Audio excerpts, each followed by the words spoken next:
The story begins with this dork carrying those swords, and this scoundrel's name is Ludian as he sees the enormous stone beast coming in with a punch.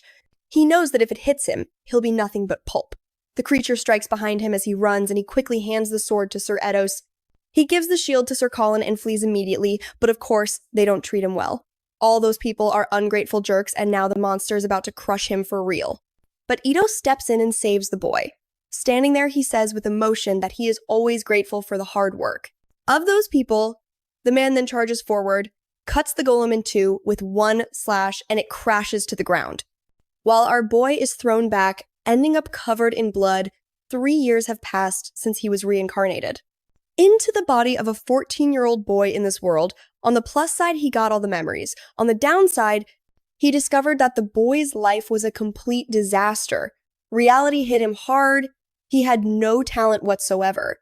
And his life here was basically a waste. Suddenly, a blonde kid in the background calls out to everyone saying that the holy sword and the treasures are waiting for them. He's sure that no one there will be stopped by such weak monsters.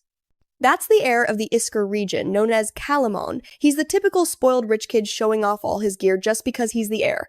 But in reality, the only thing he does is try to cheer on the group, well, to cheer them on in a certain way.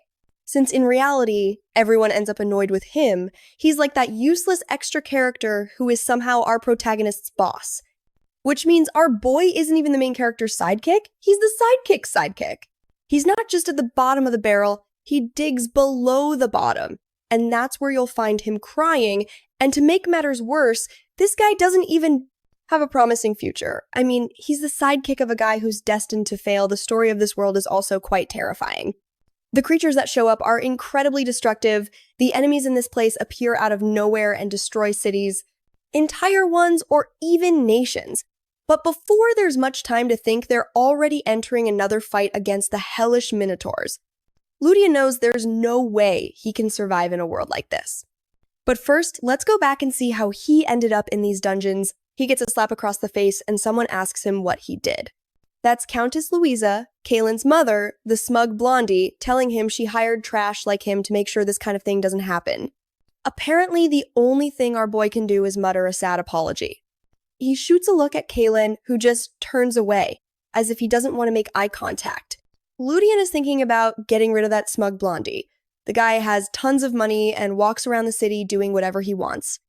Back in his room, Ludian is exhausted. Most of the problems in his life are because of Kalin. And it's not even that Kalin bothers him directly. He causes trouble in the city for other people, and Ludian ends up taking the blame. He tells Kalin that Sir Bolton is angry because he put his hands on his little sister. Oh, Kalin, you just brought a waifu into this guy's life, and then he warns him that the Count is furious because he has been making deals with the black market. That makes Kalin freak out, pacing back and forth, muttering that he's finished. He asks if he's in trouble, and Ludian replies that it's obvious that this is the 15th mess he's caused this month. The problem is, it always falls on him. He can't understand why Kalin keeps acting like this.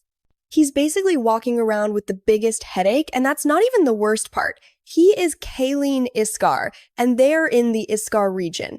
He owns everything here. The problem is that he only causes trouble in front of the nobles. Then he goes out partying with his friends. The scumbag knows how to enjoy life. Lucky for him, misery for everyone else. Kalin says he was just having fun, but Ludian asks him why he always has to be seen doing something. Kalin replies that he was trying to gather information on some secret operations, and judging by the look Ludian gives him, he's about to wring his neck. You can tell Kalin isn't a bad person in the sense of being evil. He's bad in the sense that he was born with an IQ of 16. The worst part is that lately the head of the family, Kalin's father, has been trying to improve the reputation of the city and the family, but the boy keeps causing trouble over and over again. The problem for Ludian is that he's the one who has to fix everything. And at this rate, it's not working anymore, pulling his hair out. He tells Kalin to get ready, because he will soon lose his title as heir, and then they'll both be finished. Side by side, they'll be sent to the guillotine, and that will finally put an end to the shame his father feels for having a son like him. There was only one way out of this crisis. Kalin knocks on the door and the two of them enter with their legs shaking, like overcooked noodles. The head honcho asks if they have finally come to talk. Ludian's plan this time was to expose everything this delinquent brat Kalin had been doing. The father's name is Ricard, and the man with the scar on his face is Captain Derek.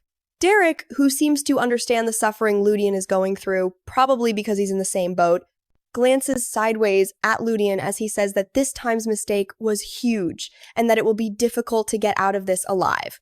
Ricard says, "I heard this incident was huge. Do you have any idea who these people you messed with are?" Honestly, don't these guys look like Titans from Attack on Titan? Look at the size of those swollen heads.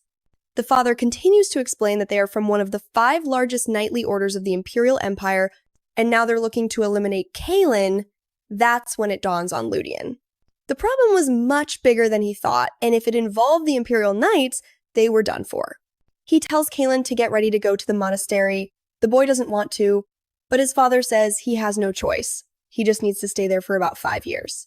Hearing that, Ludian knows that in 5 years is exactly when the chaos in the Empire will begin, and he will die like a leaf blown by the wind without even the slightest chance to fight back, trying to gather his courage. Kalin slams his hand on the table and declares that he will restore the family's honor. He says he'll make sure that what he accomplishes is enough to elevate their name. His father says it doesn't matter. Even if he achieves great merits, it won't be enough to stop the Imperial intervention. That's when Kalin says he's going after the Holy Sword of Daylight. Ludian freezes. He knows exactly which dungeon that is, and it's sure that it's impossible for someone at Kalin's level. The boy has lost his mind. He's basically asking to die. Kalin keeps talking, claiming that the Imperial forces showed up because they've also heard about that dungeon, but if they manage to get there first, his family will surely gain status and everyone's support. Ludian is impressed. Kalin really has a natural talent for saying anything and getting out of trouble, without having the slightest idea if it's possible. This part of the story is known as the Belly of Apophis, where a group of strange cultists tries to bring about the resurrection of a demon lord, but to subdue this dungeon, 100,000 people once marched in, and in the end, every single one of them ended up in the Belly of Apophis. In fact, Ludian thinks this might have been what happened when the dungeons started to appear. Since then, people always send a reconnaissance team first, which is why Ludian is sure the leader will definitely wait for the dungeon to be explored before sending his son. Ricard then says, "The dungeon is extremely difficult. We still don't know what's inside." But Kalin takes his father's hands and tells him to trust him, that he will conquer it, and the only thing he asks is for his father to believe in him just this once. Maybe Ludian thinks Kalin is so naive. Does he really believe his father wouldn't hesitate to send his son to his death? But of course, his father agrees, saying that he will trust him this time. The Titan with the scarred eye looks uncomfortable, probably because it seems like he's going to be dragged into this mess too. Ludian wants to say something, but the father just tells him to take care of his son, and the two are practically radiating an energy that he can't interrupt. The bond between father and son in that moment is too strong. The father shouts, "That's my son!" And the son replies, "I will bring back the sword." Poor Ludian, he knew there was no way to escape this, and here we are now with Derek, saying that monsters are approaching and ordering everyone to prepare for battle. The problem is that Ludian has already seen what's ahead, a minotaur right at the dungeon's entrance, which makes it clear that this won't be easy. Still, he feels a little excited. A minotaur is actually a good sign. Maybe Kalin's entrance is different from the protagonist's, right? It was supposed to have much more massive things, like demons wielding ancient weapons. Now he's eager for them to move forward. With his fingers twisted, he starts to think, 10 years after the war begins, the whole world will already be devastated. But before that happens, there's still time. Time to save money, live in the mountains, and isolate himself from everyone. He's going to write his own happy ending in peace. Meanwhile, Kalin is all excited, saying that everything is going perfectly. Soon they would recover the Dawnlight and all the hidden riches in this dungeon. Derek tells him to shut up, that not everyone knows about this and they'll end up in serious trouble. But the blonde boy tells him not to worry, acting as if there's nothing to fear, and then, of course, he freezes. Derek, a rock falls directly on Ludian's head and the whole place starts to collapse. Derek immediately says that they're finished, they've fallen right into a trap and are surrounded on all sides. He charges forward, saying they'll have to force their way through and orders them to clear a path. But something else is happening further back. Ludian grabs Kalin and tells him to run, wondering why it feels like the two of them are being hunted. Derek, for his part, keeps advancing, cutting down enemies and calls out to the young master. But he's caught up with a golem that completely ignores him and heads straight for them. Ludian shoves Kalina aside and seems to barely avoid being crushed. The boy falls to the ground crying, while Ludian thinks that this is a nightmare if the blonde brat dies. He'll be executed, so he can't let anything happen to him. But before he can finish the thought, he takes a direct hit to the stomach from a huge claw. The guy goes flying, literally launched. Kalin and Derek are left stunned as our boy crashes back down to the ground, suddenly calling for his status window out of nowhere after struggling and screaming for it for a whole minute. He opens his eyes and finds himself lying on a strange floor, confused. Could this be hell? He gets up, moves his arms, and realizes his body feels fine. He thanks the universe, saying his prayers must have reached some god somewhere. The strange thing is, he has no idea where he is. He remembers a similar dungeon from the story. Something like a place made of negative mana or something like that. Then, out of nowhere, a voice says he has awakened. When he turns his head, there's a large floating eye with tentacles looking at him. He jumps in fright and apparently faints again. He demands to know what the hell this is and why it's so ugly. The creature completely ignores the insult and says it's been 1,000 years since it last saw a human. It thought only divine beings could appear here. So today is an incredible surprise. The thing starts to caress his face, leaving Ludian confused about what kind of creature it is. He asks where they are, and it says that these are the ruins of an extinct civilization called Adora, something Ludian has never heard of before. Trying to gather more information, he asks if the creature is sealed here. The fluffy-looking monster says yes. It still can't get out because it hasn't received a master. It says it would be nice to have one. Ludian finds the whole situation suspicious and asks about the creature's identity. The creature says it's a 7th-generation observer, artificial intelligence, something known as Arcadia. It seems the people of Adora let their version of ChatGPT run completely wild. And what happened? Well, it exterminated the human race.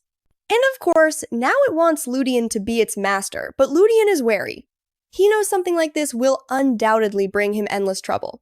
Too late, however, the thing has already made its move. In an instant, the status window appears in front of him. Ludian, 17 years old, descendant of the Isker family, and his stats are absolutely pathetic. As he stares at the numbers in disbelief, it suddenly dawns on him. The status window he had always wanted has finally appeared. Arcadia tells him not to get the wrong idea, he's not in some kind of game. Still, he'll be able to see his own stats and other people's. Although there's a catch. There's a penalty that prevents him from seeing details when the difference is too great. But he'll be able to tell who he can and can't beat in a fight. Would drastically increase his chances of survival. Ludian wants to know the condition for accepting Arcadia. No. It turns out it has to be an outsider. He has no idea what that means. He had always thought that only gods could reach that level, but apparently he has exceeded expectations. He asks how Arcadia knew he was an outsider in the first place. Arcadia explains that her body naturally reacts to the presence of an outsider. Besides, with a body like his, he would be able to retrieve other terminals that its creator left scattered around, prototypes known as El Dorado, items for exploration, healing, transportation, and combat. Basically, there are 6 accessories he can equip to become stronger and gain more abilities. Once Ludian gathers them all, Arcadia's body will be fully activated. Ludian starts to think that, with opportunities like this, maybe he could really create a happy ending for himself. If that's the case, he agrees to register as Arcadia's master. This world is going to fall into chaos sooner or later anyway, so it's better to be prepared. The two of them seal it in a surprisingly cute way, by linking pinkies, nothing unusual, except that, judging by the pointy eyelashes, Ludian assumes she must be female. Although, do artificial intelligences even have a gender? Who knows, but apparently this one does.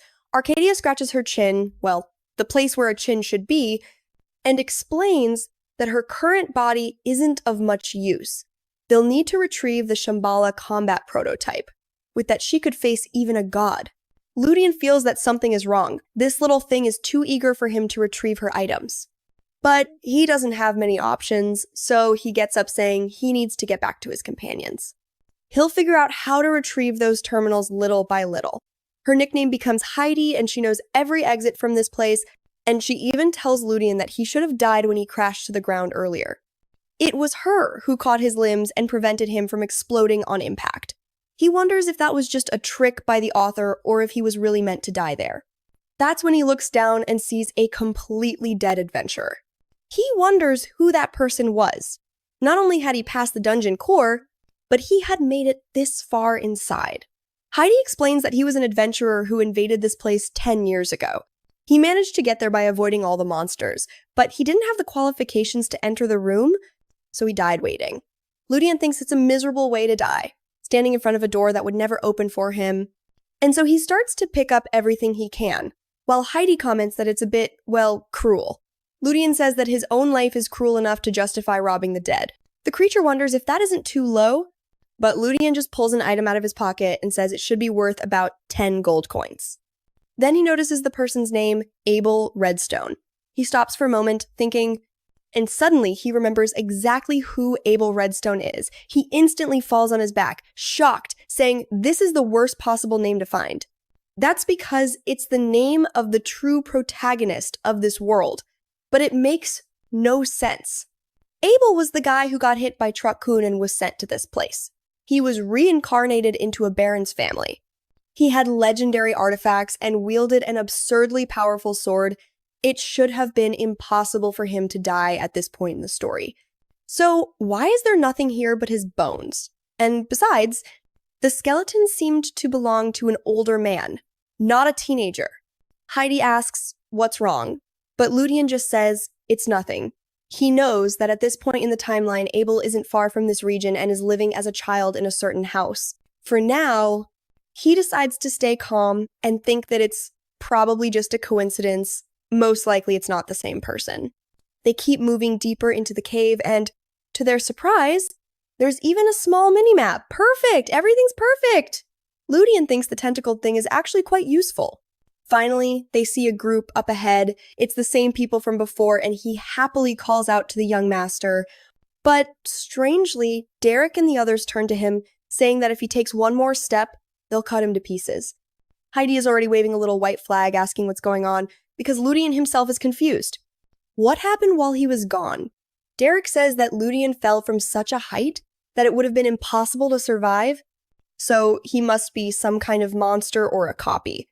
Ludian realizes that what he's saying makes perfect sense from their perspective, but he still comes up with a clumsy excuse, claiming that when he started falling, he grabbed onto a branch, crashed against the side, fell to the bottom, and somehow survived.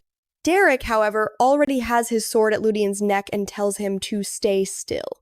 Unfortunately, he seems more than willing to finish him off. The blade is already in motion when, suddenly, Ludian shouts the name Cynthia. He then starts telling a story about how Derek once tried to flirt with this Cynthia, only for her to find out, and how he ended up clinging to her waist, crying and begging for her to come back. Derek tells him to please stop, while also ordering the soldiers not to look. Ludian knows he could still be killed later, but for now, he has confirmed that he recognizes him. Kalin, radiating his usual energy, comes over asking why he took so long. Ludian just says that he fell from way up high. At least, Kalin was easily able to tell it was really him, which reassured Ludian. He tells Derek not to worry too much, that if anything happens, he can just kill the boy. Ludian sighs, at least relieved to have gotten out of this alive. But as they walk through the dungeon, Heidi says that the hostility of this place hasn't disappeared yet. There is still something useful hidden here. Heidi finds it strange that no one else notices the creature, but the creature explains that only Heidi can see it. No other being in this world can. Now, it makes sense why he needed to be an outsider. The problem is, if this thing has been waiting for someone to arrive, doesn't that mean there could be other people from another world At that moment, a portal opens and a creature is sitting on a throne. The Dawnlight sword is there, only it's in the hands of a demon known as the Death Knight. Kalin, of course, gets excited seeing it, saying that they found the sword. The Duke's information was correct. If that's true, then the demon on the throne must be the former Lord Simir. The monster stands up and says he is disappointed. He thought it would be the Knights of Delphian who would arrive. Derek immediately takes aim, his sword, and tells everyone to attack as he charges up his aura. He asks why Lord Simir betrayed his family and abandoned his cavalry like this. The monster simply replies that no one has noticed the ground they're on is already rotting. Besides, Simir says they don't even deserve an answer. Then, he extends his hands and summons a swarm of skeletons around him. Derek stays calm and orders squads 2 and 3 to handle the lesser creatures, while squad 1 focuses on the big guy. With the orders given, everyone charges into battle. The fight breaks out on all fronts, while Heidi and Ludian hang back, analyzing the situation. Derek seems fired up, but the problem is that any cut they land on the demon doesn't seem to do anything. It just regenerates instantly. Derek starts to wonder if the creature's life force might be infinite. Meanwhile, Kalin keeps telling the soldiers to push forward, insisting they'll win if they continue. He asks what's going on, and Heidi explains that some external force is influencing everything here. Then Heidi, sounding unusually feminine now with her hair and all, tells him to use that incredible eye he received. He activates it and Lord Simir's status window appears, strength 127, combat power over 8,000. Additionally, he's linked to the dungeon's energy core, which gives him immortality and infinite mana. Ludian is still wondering what the hell is going on when he spots a strange red crystal on Simir's back. Heidi explains that it's a bloodstone that can function as both a dungeon core and a mana reservoir. This place was created by mages 500 years ago, and unless Derek does something insane, there's no way to defeat this guy. Ludian starts to wonder if the best option would be to destroy it. Heidi says that would be easy, except of course, the demon isn't going to let that happen. Simir just keeps summoning more and more skeletons. Heidi, practically handing him a nuke, tells him he should just go for it, even though the chance of dying is absurdly high. Ludian looks around and sees that everyone is hesitating. If he doesn't act, they're all going to die here. One of the knights tells Derek they need to retreat. At this rate, no one will survive. The problem is that Kalin isn't the type to back down, even after they already tried to get him out. Derek is wondering how to get him out of this mess, when Ludian tells him to look at the gem behind the throne, which looks way too suspicious. Derek looks at it, recognizes the strange object, and immediately calls for Arnold and Chris to advance towards it. The problem is, they're both tied up fighting a horde of skeletons. The captain knows they need a solution, the exit is blocked, and the number of enemies just keeps increasing. Heidi asks if it was really a good idea to tell everyone about the crystal, since now the monster knows about it too. Ludian says that's perfect, that now that the demon knows, he can take a certain risk. He has no mana, but he does have this little trick up his sleeve that might work, hiding behind a pillar. He knows that if he gets caught, he's done for. Arnold keeps pushing forward while Derek struggles to hold Simir back. Unfortunately, Simir unleashes a slash that rips the ground apart, shattering the dungeon. A wave of aura like that could only come from a swordmaster. Kalin wants to run, but now the exit is completely sealed. Derek orders everyone to seize the moment since the monster just used that power. He'll be low on energy, but then he realizes that several soldiers are already dead. Gripping his sword tightly, he says that as a Knight of the Lion Hearts, he can't die like this. Even if he falls here, he'll make sure the young lord escapes. That's when he notices Simir turning his head to the side, distracted, and there's Ludian sneaking by as if no one could see him. Ludian whispers to Heidi that the plan worked, and Heidi replies that he's come quite a long way. Then Simir calls him insolent and leaps to smash his head, but Derek gets in the way, saying he won't let him kill the boy just like that. Derek tells Ludian that if he destroys the core, he'll forgive him for everything he revealed earlier. Our boy starts running with a huge hammer in hand, leaping forward with the certainty that he must end it in a single blow. But suddenly, a voice asks, "Who is this insect that dares to destroy the heart?" The voice says that the one who tried to destroy Kazuya's heart will now pay with his life. The name Kazuya sounds familiar to Ludian. She's a lich girl who could kill dragons with a single special word. She was considered a national threat, and now she's right here. She begins to chant a word, and Ludian knows that if she finishes, he's dead. She's casting the instant death spell, but strangely, nothing happens to him. Inside the crystal, she looks confused. He's right in front of her, and she wonders why her absolute word didn't work. Ludian realizes he didn't manage to hit the core in time, but at the same time, he didn't die either. The creature starts casting multiple high-level spells, muttering that something is wrong, that he has divine class protection. Ludian asks if it was Heidi, and Heidi admits it with a thumbs up. No low-grade curse like that could touch him. Heidi calmly fixes her hair, saying that although she's a bit limited now, that kind of stuff is basic. The protagonist is bewildered. This was ninth circle magic. So why did that thing call it basic? He already feels overshadowed. How strong is this little creature to act as if Kazuya's power was nothing special? Kazuya keeps casting spells, trying to kill him while yelling at him to stay away. Ludian remembers she said the crystal was her heart and wonders why he wouldn't destroy it. So he asks Heidi if he can break it in a single blow. And Heidi says yes, that the crystal structure is extremely fragile. He raises the hammer, and Kazla quickly offers to give him anything if he spares her life. He asks if she can give him her life, but she says obviously not anything, but that treasures, knowledge, everything she has acquired in her life could be his, the hammer. Ludian is holding the hammer so tightly that it's about to shatter in his hands. Meanwhile, Cashley tells him to hurry up and kill Derek instead, but Ludian says it's too late, that she'll be shattered before that happens, and he smashes the hammer against the crystal, ending all her ambitions. Immediately, everyone in the dungeon relaxes as Simir drops his sword, writhing in pain. He collapses in front of Derek, and Ludian notices a strange energy flowing into him. The system announces that he has absorbed the energy of a high-level blood demon stone. His physical ability has increased, and he's gained 20 mana, which is huge, considering his strength stat was only 15. Now he has more mana than anything else. He's practically in tears, feeling that blue energy course through his body. All the abuse he endured in that house finally paid off. Still, he thinks that 20 is quite little for a 500-year-old stone. Heidi analyzes him and says that, as expected, Ludian's absorption rate is extremely low. It's because Heidi applied a filter so he could absorb it safely. He only received about 8% of the original amount, and, funnily enough, Heidi is siphoning the rest for herself. Heidi explains that the reason is because that mana is actually a form of demonic energy. Ludian could have absorbed it all and had over 1,000 mana, but doing so would have turned him into a demon, and that would have been useless to him. Ludian realizes that Heidi just saved him. If he had absorbed everything, Derek would have killed him on the spot. And speaking of Derek, he's now calling him from behind.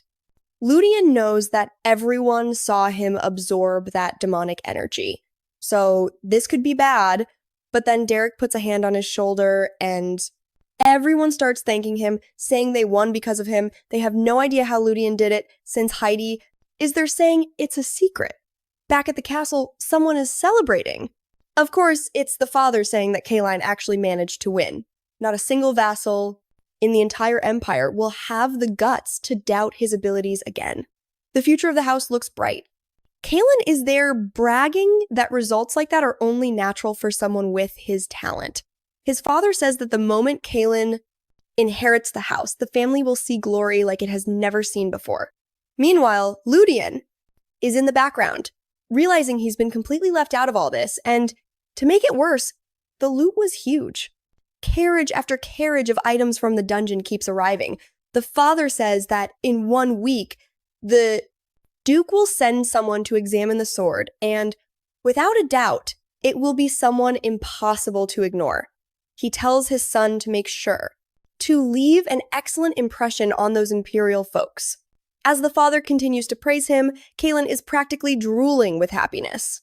Ludian already knew there wouldn't be much recognition left for him, and the real problem is that if Kalin becomes famous, his screw-ups will become national news, which will make his life even more difficult.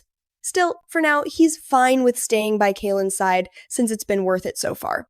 The father then says that now he can finally send his son out into society and turns to Ludian. He says that all the knights, including Derek, have spoken highly of him. Ludian doesn't care much for compliments, but the father doesn't stop. He says he's heard that Ludian infiltrated, took down the monster, and that it's incredible. He's counting on Ludian to always be by Kalin's side. Of course, that's the last thing Ludian wants, at least until a pile of money is put in his hands, and he says, "Long live Kalin!" He's given a year's salary plus a bonus of 10 gold coins, which is a lot, and he even gets vacation time. Heidi is also there wearing a small crown, saying that money is happiness, and honestly, Ludian is no fool. The most important item, that book surrounded by human guards, he kept for himself. It's a research grimoire that contains the accumulated knowledge of a mage. For his entire life, something like this could buy an entire castle.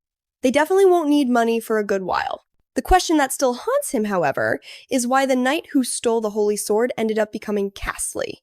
In the story, that sword first appears in the hands of someone known as Saint Croix, but nobody knows how he got it. Maybe because at that point in the story, much bigger, major events were taking place. Ludian has no idea the guy wasn't the protagonist or anything, but it's still puzzling. Heidi tells him to focus. Their first enemies will be the demon race, and they need to recover the terminals. Especially now that Castley is dead and the demons have no choice but to start marching. For Ludian, the best move would be to get the demon sword first. Heidi finds that strange, saying that the holy sword is much better for fighting demons, but Ludian explains that holy swords are extremely difficult to obtain. Not to mention they are demon magnets. Besides, he knows of a demon sword right there in the Isker region. If they could get the demon sword, everything else would be easier. The next chapter begins in the village of Hubaran, a small, abandoned place with only 500 people, in the house of a man named Marco, the village chief. He is begging Ludian for help. Ludian had wanted to spend some time in his hometown before going after Diablo, but when this dwarf came to talk to him, he knew something was happening in the village. And now that he's here, he discovers that Marco is crying because an avalanche of letters demanding tax collection arrived. Apparently, the problem is that these people literally don't know how to read. Marco asks Ludian to check the letters and see what they say. Ludian tells him to hire someone who can read, but Marco replies that that's too expensive. So he agrees, feeling confident he can solve it quickly, all while noticing that lately his body feels full of energy and his mind sharper, probably thanks to that mana. Not long after, he returns everything. With Marco on his knees, thanking him, Ludian feels quite proud of himself, after all. Working at Kalin's house made things like this seem easy. Marco then tells him to visit Rebecca's house tomorrow after sunrise. Ludian asks, why? And Marco explains that it's because she has been taking care of his house the whole time he was away. So, of course he should go and say thank you. Ludian, trembling, says he never asked her to do that. But Marco insists that she goes there every day and promised to keep it tidy until he returned. The only problem is that her presence has already made 3 guys from the village fall for her. This girl must be dangerous. Because Ludian is on the floor groaning, and right at that moment, the door opens and she comes in. Honestly, she seems too soft and chubby-cheeked to be so dangerous. Something doesn't add up. It's best to be careful not to fall into a trap. Marco tells Rebecca to get out, saying that Lord Ludian is very tired. But she comes in, she playfully licks her lips and apologizes. Ludian glares at her and she enters with a slight pout, accusing him of being mean. Why would he look at her like that after being away for so long? Here is her story. She takes his hand and caresses it across his face and says he's finally back so they can have fun again. Ludian thinks she's too charming for a rural town like this. Naturally, the poor guys here just desire her from a distance. Something is suspicious because the moment she got close to Ludian, Marco slipped out the door. Ludian knows that any man who rejected a beauty like this would be called a eunuch or worse, but the truth is he wants nothing to do with her because she's nothing more than a death sentence. One of the main reasons he prefers to be Kalin's squire is this girl. She eventually becomes an energy-draining blood witch, one of the heroines of the main game and one of those who betrays poor Abel, stabbing him in the back while saying she loves him to death, she's the yandere type, dangerously unhinged. One day she's in love with you, the next she's trying to kill you, She also belongs to the Blood Rain family. Just the aura of these people is enough to make anyone think twice before confronting them. Her lineage is so rare that not long ago, there was even a kidnapping attempt, something that Ludian himself stopped. Since then, she has shown interest in him and finally revealed her true last name, Blood Rain. Until that moment, he had no idea. When he found out, he fled, never imagining she was that Blood Rain.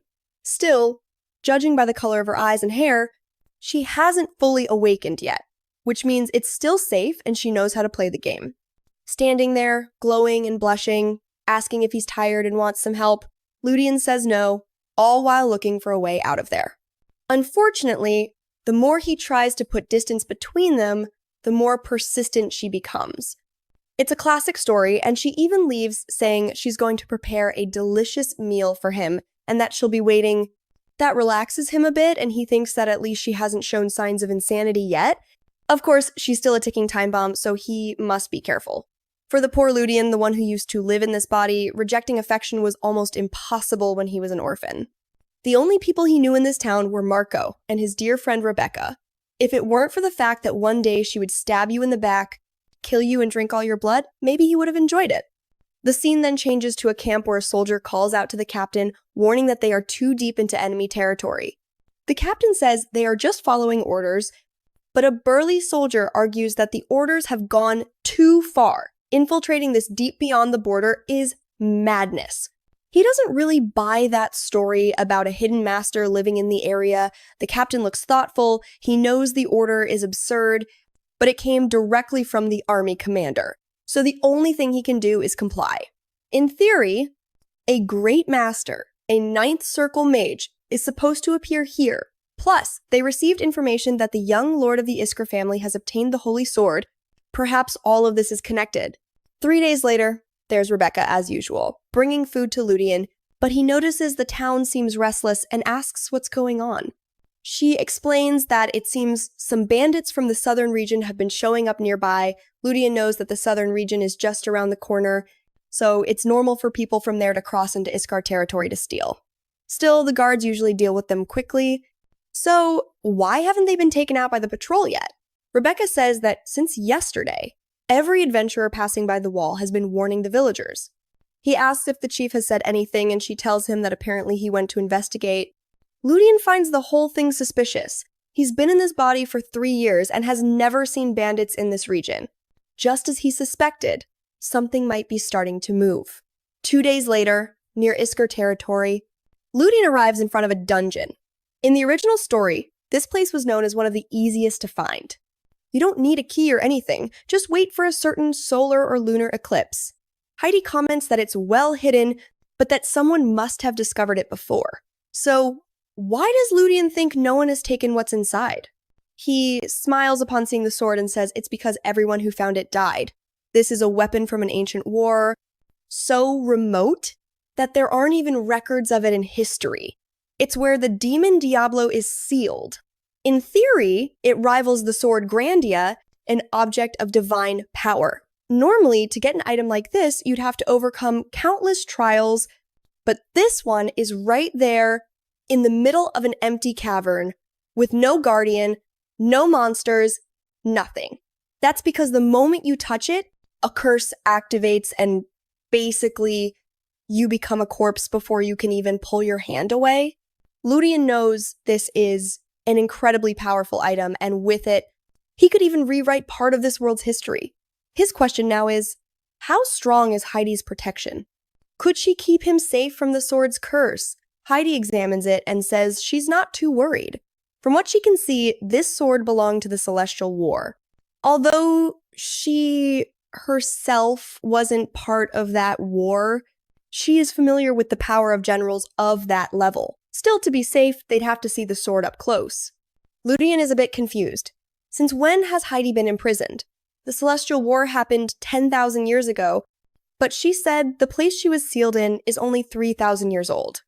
Maybe she comes from an era much older than her sealing place. Finally, they reach the site where the sword is embedded. Nothing. Ludian stops right in front of it, ready. Despite being an insane weapon, it has a simple appearance, which is exactly why he wants it. Without a second of hesitation, he grabs the hilt saying, "Here we go." In an instant, he finds himself without clothes in an empty black and white field. Suddenly, a black liquid starts to spread across the ground, and he wonders where his clothes went and why he can't move. His mind is a mess. Mother, strange black ink raining from all directions. Heidi, with a slightly flushed face, comments that his average size isn't so bad. He yells at her to stop looking at him and demands to know where he is. She explains that she already removed the mental corruption that was affecting his brain. He had been standing there for 5 minutes already. This curse is the reason why anyone who isn't killed immediately by the sword instantly becomes the reincarnation of the demon king Diablo. The problem is that as that demonic power grows, it consumes the host's body. At least, thanks to Heidi, he avoided being completely destroyed. But then, good heavens, he rubs the demon sword on his face. What is he even doing? After that weird moment, he looks around and realizes he's still trapped in that place. The sword speaks, saying that the first person she has seen in 1,000 years would be able to survive the curse. At this rate, Ludian will end up with every object he owns talking to him. The sword clenches its fists, declaring that she's not going to let him go. She's tired of being trapped there. She says she always tries to offer as much support as she can to anyone who arrives, but no one survives, and she even slumps over a bit, complaining about how bored she is, how she can't stand being there any longer, then flexes a double bicep, telling him to hold on and not give in to the curse. Ludian cuts her off, telling her to shut up, that she talks too much. The sword seems surprised that he looks completely fine with his body intact. That's weird. No one she has ever met has lasted more than 30 seconds holding the sword. She asks if he's okay, and he says yes.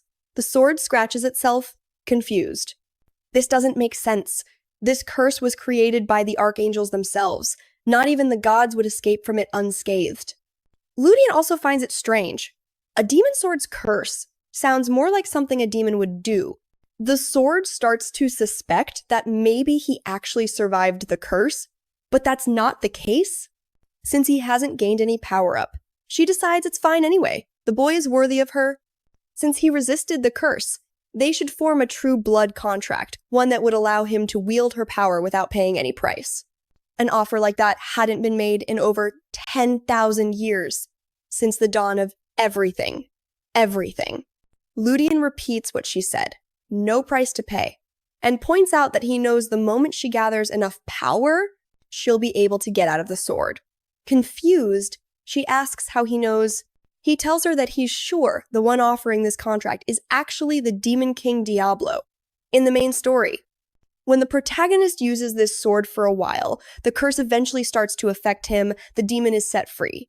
Although the protagonist survives and kills him, the sword asks who really hates him, and he says it doesn't matter. All they're going to do is make a bet. He tells the sword to use all her power to try and take over his body. If he can resist for the next 100 years, she will have to hand over all her strength and knowledge to him. Diablo laughs, saying the boy doesn't know his place. The mana begins to spread, and she says the boy's arrogance is amusing, but now he will learn the pride of a demon king. And besides, she's been waiting for 10,000 years. What's another 100 if she loses?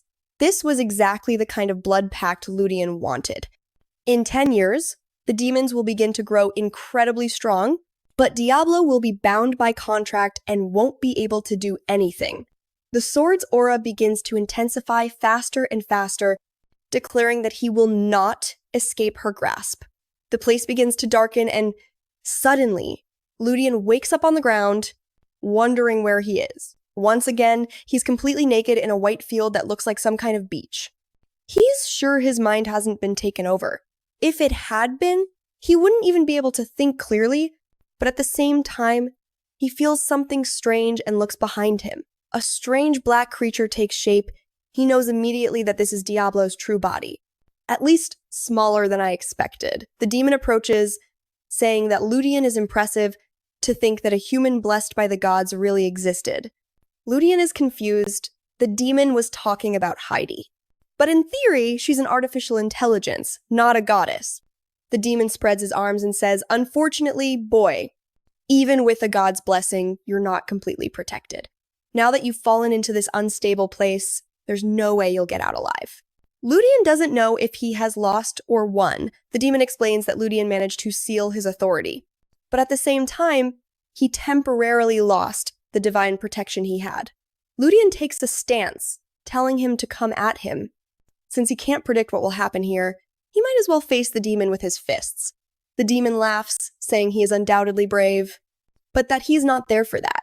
He sits down, saying he likes the boy's pride, arrogance enough to think about trading blows with the Demon King. He also perceives a strange fate in Ludian's life, though he doesn't know why. But he's sure the boy's path will entertain him, which is why he's willing to cooperate with him. Besides, fighting now wouldn't be worth it. Not when he would have to deal with that huge eye hanging over them. For a moment, Ludian wonders if that's Diablo's power, until Heidi apologizes, saying that Diablo's strength took her by surprise for a second, causing a delay. Suddenly, he's back in reality, sword in hand, as it declares that he will now be under its care for the next 100 years, 10 years. Ludian still isn't completely sure how everything happened, but he knows he's now in a better position to prepare for the coming calamities. Sometime later, he's training with the sword while Rebecca is nearby. Completely blushing, she looks dangerously yandere right now, even getting a nosebleed. She asks why he's training so hard and sweating like that, and he replies that it's because he has regained hope now that he has both Heidi and Diablo on his side. He doesn't have to keep living like an NPC's NPC. This world will face alien invasions, demonic attacks, and wars, so he can't just sit around waiting for everything to turn out fine. He has to get stronger. Maybe he should even start training again to become a real knight. After all, having 20 mana isn't a bad start. The problem is that awakening mana so suddenly would look suspicious. Rebecca then asks if he has plans for today or if he'll talk to the chief. As she speaks, she runs her hand over his chest saying, "If you want, I have something good we can do." He tries to answer, but she isn't even listening, and ends up taking his hand, telling him they need to check on the bandits that have been spotted nearby. After all, they have to make sure nothing bad happens to the village. It's then that Ludian wonders if this could be the event that triggers his awakening. She hasn't even become a witch yet, but she's already casting 2 magic spheres like it's nothing. He feels uneasy as she just smiles and asks if there's something on his face. All he can imagine is her coming up from behind and stabbing him in the back. He says there's nothing wrong at all. The scene changes to a forest at night, with 2 people walking in the rain. Someone speaks to Luciella. The man says to wait. But she replies that she is too excited to see the holy sword after so long. The man says they are not so weak as to risk themselves for a symbol like that, but she replies that she is simply curious. Daylight may not be a holy sword granted by the gods, but it is still a divine relic of the Empire. The man shrugs and says whatever, that if it were really so valuable, they would have sent another team. But Luciella says that their presence is enough and that the Isker family will be pleased. He tells her to cut the sweet talk. That it is exactly because of her sweet talking that he is stuck on this damn trip in the first place. On the carriage is written the name Mark Isker. What is happening? Ludian does not understand. Does that mean he is also part of the Isker family? The city bell begins to ring, and Mark orders everyone to get organized, telling them to sharpen their swords and talk to Ludian if they have any questions, but instead, everyone throws nasty looks at Ludian saying they are not interested in receiving advice from an orphan. Just because he became a servant of a great house does not mean he is someone special. Heidi asks him if he is okay with that unprovoked offense, and he says he is fine, that that kind of thing does not bother him. She comments that, judging by his expression, it clearly does. Diablo, hanging from his waist, says it is pathetic to hire someone who endures that kind of humiliation. With just a little demonic energy, he could tear them all apart. Ludian tells it to shut up, and the sword apologizes. It is then that Mark appears, saying the person he was waiting for has arrived. It is the information broker he asked to meet with. Inside the cabin, the broker reports that Mount Consent has been attacked. That was an important military base. Whoever is attacking, they are not simple petty bandits from the Empire. He suspects they might be soldiers from another empire, perhaps the Kingdom of Rohans disguised as bandits. 3 other regions had already suffered similar fates. Ludian realizes that the real problem is not the bandits. If it were only cavalry, it could be handled. The real danger is if there are demons mixed in among those people that would make the fight much more difficult than he would like. ID warns that someone is approaching. Ludian gets up, saying there is no choice. As he goes out, he tells Diablo to give him some support. Diablo says, fine, he is anxious to see what the people of this era are capable of. Ludian runs with the sword in hand, knowing that even with demonic power, his body is still too weak to resist much. The worst part is that if he uses demonic power and becomes a demon, he will be hunted. It is then that someone calls him by his name. It is Rebecca. He tells her to come in, that she is soaked. She seems anxious, maybe instinctively sensing that a crisis is coming. He decides to stay calm, puts a hand on her shoulder and says, "Do not worry, stay here and I will take care of it." At the entrance of the town, horses and knights arrive. Mark tells them to back down. This is the border of the Isker region. He already knows they are just bandits from the south, so they had better leave. The scarred man says they are very misinformed. Sure, their arrival may be obvious, but soon everyone who lives here will pay. Ludian activates his eye and sees the man's name, Bernard Calcho, power level 1280. Pathetic, he is clearly hungry for true strength. There aren't many of them, so Ludian assumes they're probably the ones looting villages in the area. Marco orders everyone to fall back, but Ludian is right on the front line, holding his ground. The bandits are confused because everyone else is running. Bernard orders his men to advance.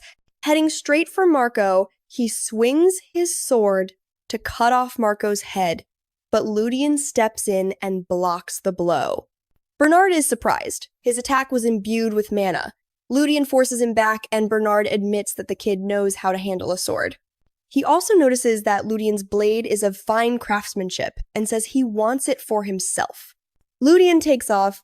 This guy is a monster worse than Rebecca. But Bernard yells that he won't escape the cavalry until suddenly all the horses are brought down by arrows. That's when Bernard realizes that those bastards had already set up an ambush and were hiding. Ludian taunts him to come closer if he's so eager to die. When Bernard advances, he notices the entire area has already been evacuated. He orders his troops to kill everyone in the region. Although those guys had the numbers, there was no way they could win. Then, out of nowhere, one of them falls into a pit, and right after, slash! A sword slices his head off in a single swing. That's Ludian's handiwork, first one down. Honestly, I thought he'd be the forgiving type. The villagers continue to retreat while Marco gives orders and the arrows hit hard. A soldier warns the captain that these people are too well prepared, they should retreat and call for reinforcements. But the captain is too eager to die and orders everyone to keep advancing. Elsewhere in the village, Ludian is hiding with Marco. They've gained a good advantage, but those attackers are still much stronger overall. Marco looks unsure, but Ludian tells him not to worry, that he's not going to die. He's stepping up because he's not the same person he used to be. Inside one of the houses, Rebecca is in distress. Poor thing, don't suffer like that, especially lying in that position. She writhes around saying she needs to help Ludian, when suddenly she finds herself surrounded by people with candles in some kind of ritual. What is happening? She's sweating and trembling, muttering about helping Ludian while remembering him all muscular. A demon grabs her face, and that's when the awakening begins. Yandere. She says she wants to eat. Well, she already wanted that. Meanwhile, Ludian is still fighting, trying to hold on. He can't use too much devil power or he'll become a demon himself. But if he holds back too much, the village will be destroyed. When a soldier charges in only to get stabbed, Ludian can't help but notice the guy didn't even know how to use his spear properly. The fool left it pointing downwards. The rest of the mounted bandits warn each other to stay back because there's a trap in their midst. The villagers are celebrating everything they had planned is working. Or everything Ludian planned. Bernard starts to realize that this place is a living hell. No matter where they go, there's always something waiting for them.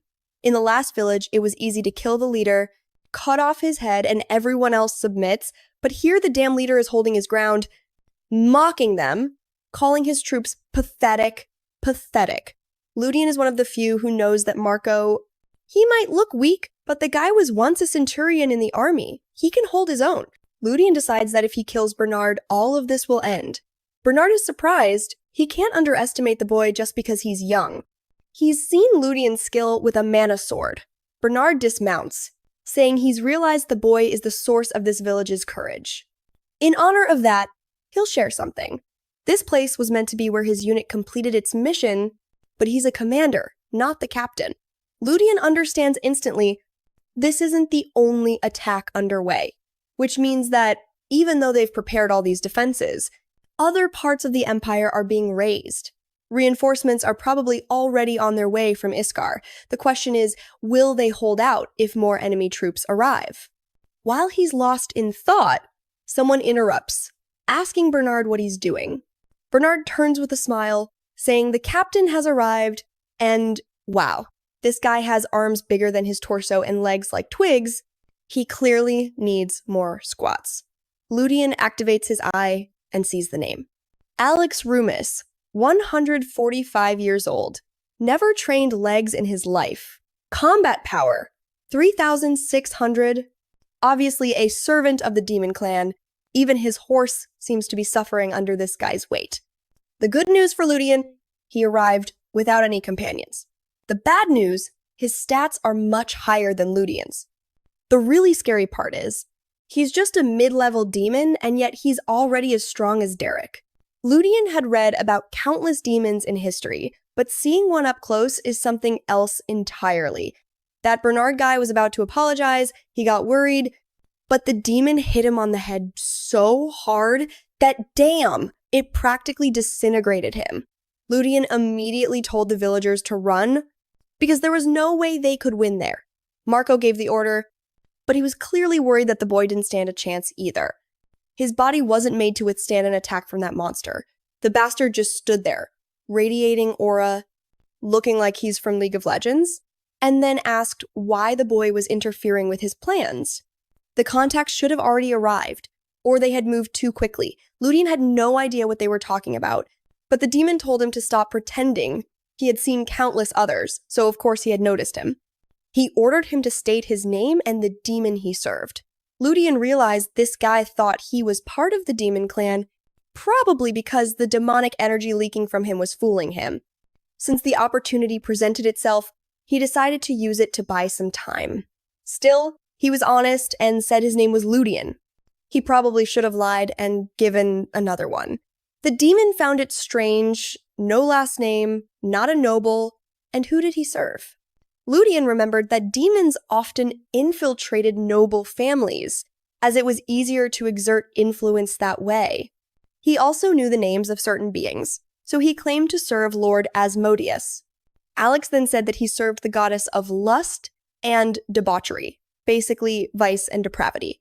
He wasn't so sure, but there was definitely someone in the village who would fit that role perfectly.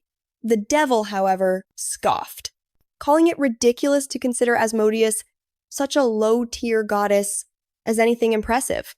The demon said that appearance could also be considered a talent, and he understood why the goddess appreciated him. For such an ugly demon, he acknowledged that Ludian had inherited her blessing in the form of beauty. And oh my, was that the goddess hugging him like that with her tongue out? Every single one of the women in this story was dangerous. Honestly, Ludian needed to get out of this world and let someone else handle those women. Ludian then told him that he hadn't heard anything from her, but that demons were invading their lands. The monster said that was strange. The message should have arrived by now. Ludian asked where it had been sent, since it hadn't reached him. Alex replied that it could be a matter of time, but it should have been delivered by the Viscount of Belstad. Ah, our boy was clever, managing to get the information he wanted. He realized now that this guy was a complete nobody in the original story, so insignificant that he had forgotten he existed, probably because of Kazuya's death. He had gone mad, which explained why he had sent someone with so much power to the village. The demon then asked what was up with that killing intent he was emanating, and Ludian replied that it was normal when facing an enemy. Alex said fine, but asked if he really thought he could win with that power. With that human body, he was inferior in every way. Ludian thought to himself that the guy was right. He really was an inferior knight, but that only applied when comparing pure skill. When he ignited his aura, it surprised Alex, but Heidi warned that he could only handle it for 1 minute before losing his sanity. Ludian said he knew, but he was about to find out just how useful that power could be. Alex immediately charged forward with his sword wrapped in a purple aura and delivered a clean slash. Alex didn't even react. The problem was that, while his sword was still embedded, the guy was preparing something like Vi's ultimate, aimed straight for his chest. But Ludian pulled off a slick acrobatic move, dodged, and cleanly sliced off the guy's arm. Damn! The demon stared at his severed limb in confusion, wondering why it wasn't regenerating. Ludian told him it was because his soul had been sliced right along with it. That was the special power of the Devil Sword, the reason it was classified as a high-tier weapon. It was known as a God Slayer, because it could strike a person's very soul and even harm divine beings themselves. He tells Alex that he was planning to risk fighting up close, but luckily, the idiot let his guard down. The demon comes to strike him, saying this won't end here, but strangely, the attack hits a dark barrier and nothing happens. The demon demands to know why his energy is being absorbed. That wasn't the kind of power the goddess of lust could have given to a kid. Of course, what's really happening is that Diablo is absorbing it, but she warns our boy that she won't be able to keep it up for long. The demon attacks again, saying he won't lose to a brat like this, but our boy just sidesteps, brings down another slash, and follows up with a flurry, the sword whipping around like a lash, and he stabs the tip right into his stomach. Ludian thinks the risk of becoming a demon is worth it, since it means he can also absorb the energy of those guys. He swears that one day in this kingdom he will have cut off the heads of every single one of those bastards.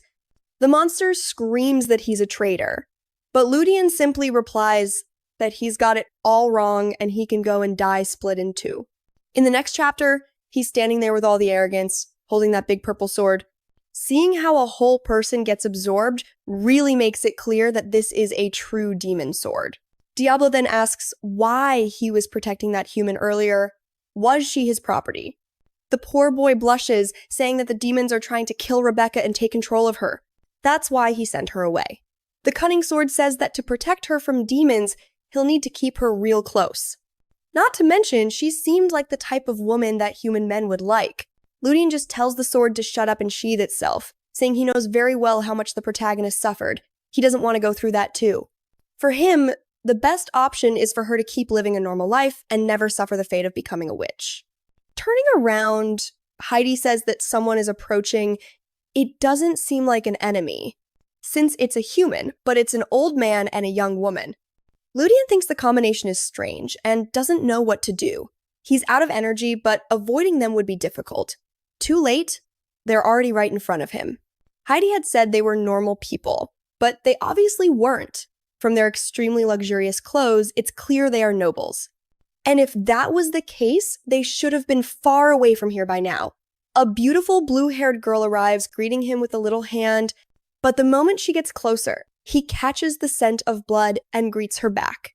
The man then comments that he looks like a scared little puppy, but it's not bad for a warrior. Ludian tries to analyze the man's power, but he's blocked. He's way above his level, while Micro Shorts stretches. The man asks if he was the one who killed all those enemies. Ludian says no, that many villagers helped, but the man isn't stupid. He says he can tell by the sword's trail that it was Ludian.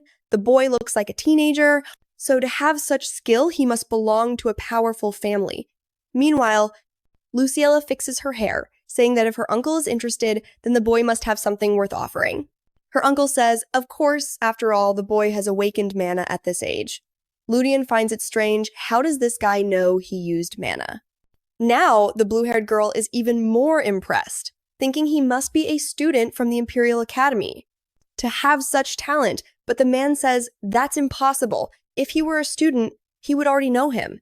He orders Ludian to state his name, which he does. Then, when asked for his last name, Ludian admits he doesn't have one. They are both surprised, no family, and not a knight. But he awkwardly says he's the squire of Lord Kalin from the Iska Empire. And suddenly, for no real reason, he blurts out this speech saying that this is his homeland and he came here to protect the people of this village that he loves so much.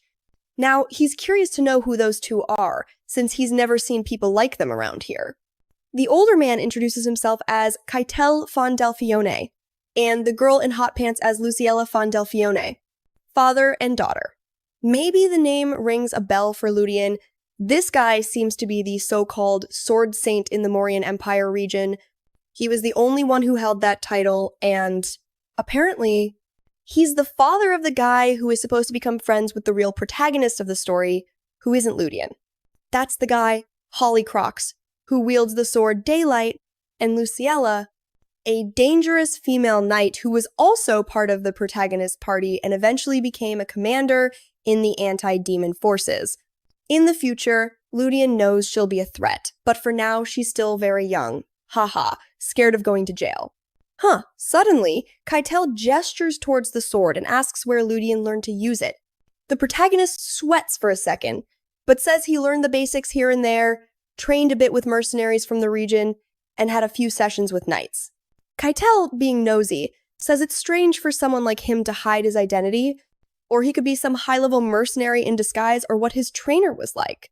Obviously, Ludian isn't going to say that his trainer looks like a floating red blob, because that's exactly how he's been practicing with Heidi, holding 5 or 6 swords while he trains against them. Then, Luciella steps in, telling her father to stop asking so many questions because Ludian was starting to feel uncomfortable. Ludian is a bit surprised. It's rare to see a noble apologize, especially when he's used to dealing with Kalin. She leaves with a bright smile, saying they'll help the village and telling him to take care. He gives her a shy thumbs up, thinking to himself that she really is a heroine. But not long after, in town, it seems Derek will have to deal with those two, which probably means it will fall on Ludian as well. Since he's on a break, he's not looking to get involved in anything complicated for now. They say goodbye to Ludian, telling him they'll see him later. Back at home, lying in bed, he wonders if Rebecca is okay. I wonder the same thing. Isn't he going to check on that crazy girl? Oh no, it was because he didn't have time. He was dragged to the city right after those two arrived. The upside for him is that he won't have to help clean up the village, which is also a mess. Still, he remembers that Luciella had a strong smell of blood for someone her age. She probably killed a lot of people and monsters along the way. Then he sits up, remembering he needs to get the rest from Heidi, especially since he couldn't even see Keitel's full power. Instead of living as a mercenary, it might be better to take the path of a knight now and start building a solid reputation in this world. He looks out the window and sees there's a celebration going on. For now, the problems are solved, but it's a shame to think that in 5 years no one will be living comfortably. Suddenly, Heidi tells him he has visitors, and here come Kalin with Derek, wanting to know why he didn't attend the banquet. He awkwardly says it's obvious. He doesn't have enough status to be in a place like that. Kalin acts like the good guy, saying that's not true, that he's his squire and has the right to be there. Of course, Ludian doesn't want to go, but Kalin is pressuring him. Then Derek comments that he's heard Ludian managed to do something incredible again. The protagonist is confused, the news about him is spreading a little faster than he'd like. It's probably because Keitel or Luciella told the Count. He starts to wonder why Derek is dragging this out so much, until he reveals that it seems those two made an extra request. He asks him to guess, and the request is for Kalin to go to school for 7 days to receive training, which means he'll be going to the Imperial Academy. Ludian thinks this is crazy, that Kalin will ruin the family's reputation if he goes to a place like that, and then the obvious happens. To prevent Kalin from causing too much trouble at the academy, Ludian will have to go with him. The next chapter begins with Keitel saying that this holy sword has a really unique feel. Everyone is watching, saying it's good to see him impressed, and he comments on how strong Simmery was, and that he's impressed that Derek managed to handle him, truly living up to his title as the Lion of the region. Keitel then says that now that it's confirmed they've secured the sword, it's time to get down to business. He claims to have a simple, trivial request for the Count, but Lord Ricard is already trembling. He knows that requests from people like this are never trivial. The man then says he's heard that among the squires there's a boy named Ludian, and he wants to take that squire with him. Ricard hesitates, wanting to know why he's so interested in that boy. The man says he'll reveal it. He has noticed the boy's talent. Apparently, Ludian seems like an ordinary person, and he hasn't even taken the knight's oath, but he wants to place him within the imperial family and turn him into a great soldier. Ricard is confused. Many talented people fail to get in there. So what exactly did Ludian do to catch this man's attention? With few options, Ricard says that his son Kalin will get very upset, but there's not much he can do. Then, he notices the girl in the background smiling from ear to ear, and that's when he seems to get an idea. He says that boy will support his son, who will become the Lord in the future.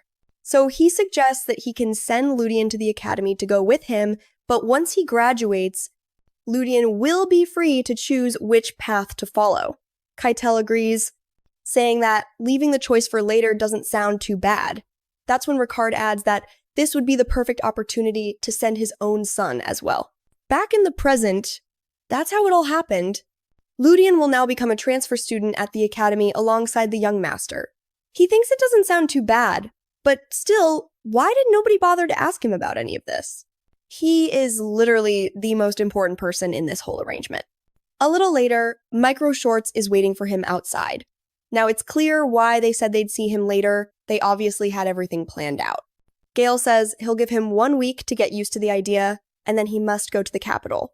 The new troublemaker of the moment congratulates him for accepting the offer as if he really had a choice. At least he's happy to have 1 week to prepare and says he'll see them soon. Sometime later, in a tavern in the town of Bar, Mark is celebrating, saying that he never imagined a great knight would be born from this place. Ludian tells him not to exaggerate, that he's just starting his career. He's nothing special yet, but the guy insists that it's practically guaranteed now. And what he really wants to know is under which banner Ludian is going to serve. Ludian completely ignores him and instead asks how Rebecca is doing. Mark explains that she's still bedridden. The last incident was serious. Ludian doesn't say much, but goes to visit her. She's lying there, her face flushed as always. This girl never changes. It seems she's grown a bit and says she feels better, but she wants to know what this is about him going to the capital. Does he really have to go?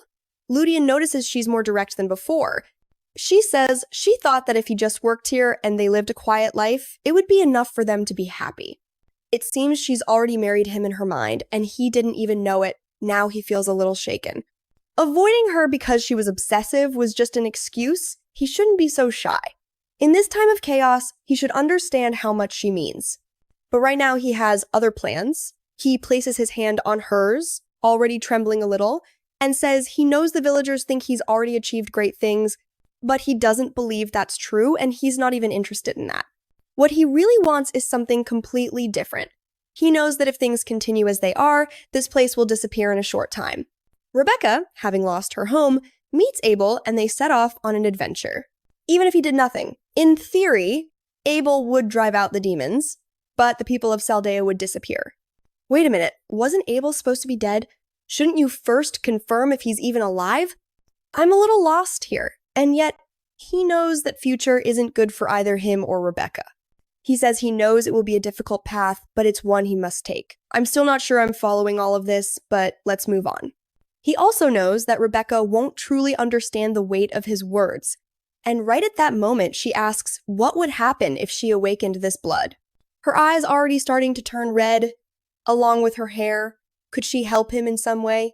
At that moment, she says she already knows that he was aware somehow. Ludian finds it strange because in the original story, she only discovers these talents after getting involved with the main protagonist. He replies that he had no idea, liar, and adds that this power would only make her unhappy. The problem with that energy is that it fundamentally absorbs demonic power, something that is fatal to humans, and the stronger she becomes, the worse it is for her mind. Speaking calmly, he tells her he wants her to live happily here. He would rather see her energetic and cheerful. At the same time as he says this, he thinks it would be good if he replaced Abel, which I'm still not entirely clear on. She says she'll stay, and he thanks her, but she asks for a promise. When it's all over, he has to come back. He says, okay, honestly, just take her with you and everything would be fine. She's not going to the academy anyway, so he could take her, but oh well. We already know the author is good at throwing in new problems, so we'll see. Sometime later, while talking with Diablo, Ludian says it was that bastard's fault that Rebecca ended up like this. He knows that her demonic manifestation only occurs when she comes into contact with demonic energy.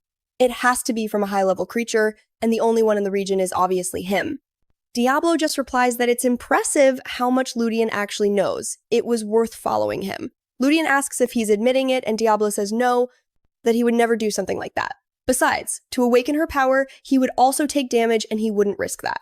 But somehow, it was indeed his power, although completely indirect. Ludian understands what he means. The power he absorbed into himself from the sword caused her awakening, which means it was actually his fault and not the sword's. His contract with Diablo basically makes him a walking high-level demon. He tells the bastard to warn him about these things beforehand. For now, all he can hope for is that nothing bad happens to her. And what about keeping an eye on her? No. Well, a week later they arrive at the capital city. He's there in awe. The place is vast compared to the small village he came from. The name of this capital is Nevin, and judging by that pink-haired girl over there, we already know this is a place for the real big shots. For the first time, Ludian felt like he was in a fantasy world, because killing a minotaur and becoming an angel didn't exactly feel like fantasy to him. Then Calvin stuck his finger in his face and asked if he ate something good or what. That was because he noticed everyone was paying attention to the guy, his father, and even Derek. And that blonde boy was jealous of our boy. Imagine if he met Rebecca, he'd go crazy. Calvin revealed that his father had forced him to go to whichever house Ludian went to, no matter which one, and he thought that was strange. It was then that Ludian realized that no one had told the blonde kid that he was in the capital because of him and not because of the talents he had. Then Calvin said he trusted their friendship and that he was sure the guy wouldn't keep a secret from him, right? Ludian said never, while thinking to himself that this bastard talked about friendship but was always annoying. Calvin then said he'd see him at the academy. If anyone bothered him for being poor, for being just a commoner, he should just say something and he would take care of it. And right away, he went off to talk to the women in town, as usual. Ludian already knew this guy was going to cause trouble, and maybe even get expelled. But since he had been personally invited, that was no longer his problem. In the main part of the estate, at the Fione house, look who shows up. The Gangrene Gang. Someone at the door asked why they brought that boy instead of the holy sword he had asked for. Keitel said it was a hobby of his to bring people, but the guy was being tough. Vincent, who was the brother and head of the Fione house, said he didn't think the Isker clan would actually pull something like this off. Ludian knew this guy was one of the main figures of the Mauryan Empire. When Vincent grabbed the huge sword, he said that the prophecy was really true. Naturally, Ludian immediately perked up at that and thought it was strange. Vincent then called out to him, saying it had been a while since he'd seen Keitel so interested in someone. So he wanted to chat a bit, but from the looks of it, this guy wasn't bringing good news, because Ludian was already feeling nervous. At the round table, Vincent said that the journey had been long, so he hoped they could rest, and Keitel agreed, saying that retrieving a holy sword obviously hadn't been easy. You guys just went there, grabbed it, and brought it back. Those bastards didn't do anything. Ludian was just listening as Keitel said his brother must be upset about the price he had to pay the Scar clan, but he replied that it was fine, that it was worth it. Then Keitel said that was strange, because when he brought Luciana, the guy didn't care. So why was he now trying to find out who Ludian was? I'm already worried. He didn't care about the fierce Luciana, even though she's young, so it's better to leave it at that. The guy probably doesn't want to end up in jail. Then he called our boy over and said that from what he had heard from the people of Isker, he was quite talented, had personally participated in the raid, and our boy confirmed it. The man continued to praise him, saying he had heard that he advanced alone and destroyed the core. Our boy also said yes, while wondering how the hell this guy already knew everything that had happened. Vincent then changed his expression and said he wanted to know everything Samir had said, while he was consumed by the power of that sword without leaving out a single detail. Keitel, confused, asked his brother why. Ludian thought to himself that he had nothing to hide, so he went and told him the whole story. They started to think about what Samir had said. Don't you realize that the ground beneath your feet is rotting? Ludian added that another thing that stood out was how the guy kept referring to some master and even apologized when he died. That caught Vincent's attention, because the Sword of Daylight is also known as the Sword of Prophecy. And now he was sure that a certain future was inevitable, unavoidable. Gaiden told him to explain. But the fool said he was just kidding. Alright, then Ludian just looked at him. Nothing suspicious about this guy, right? Upon arriving at the Imperial Academy, the man said it was rare for someone to bring a student there in that manner. Besides, the last time he had seen Keitel was at the prince's coronation. That was the Academy's master, Rosus, by Valant. 30 years ago, this man had become a war hero who fought on the front lines against the barbarians. Even Ludian seemed to admire him. Apparently the guy was the real deal. Then, Keitel said that this boy was not just talented, he was actually a genius. Rosus seemed impressed, and Keitel finished by saying that the boy was on Crook's level. The problem for our boy was that this Crook guy was the only person as strong as the protagonist. It was said that he could fight a god if he had a sword in his hand, and Ludian was sure that the expectations for him had just risen a little higher than he wanted. Keitel said it wasn't even necessary to test him. In a few years they would know if this boy had the talent to become what he expected. The professor thanked him and said not to worry, that he would train the boy like a northern barbarian. Wait, wasn't this the guy who killed barbarians? Traitor. In the Imperial dormitory, Ludian was impressed. The boy got a VIP room all to himself, perfect for bringing girls over. That annoying guy never gives him a break, but he still said he would spend 7 years there. Our boy asked why they were going so far for him, considering that Keitel had basically bought him from the Iskers. He didn't have to go through all that trouble. Any place would have been fine for him. Keitel said it was simply because he wanted to support a talent with a promising future. Still, Ludian said this was already too much. Everything in this place was too expensive for him. Then Keitel turned around and said he had made a bet with Ludian's count. He would either join the Lionhearts or the Knights of Glory when he graduated.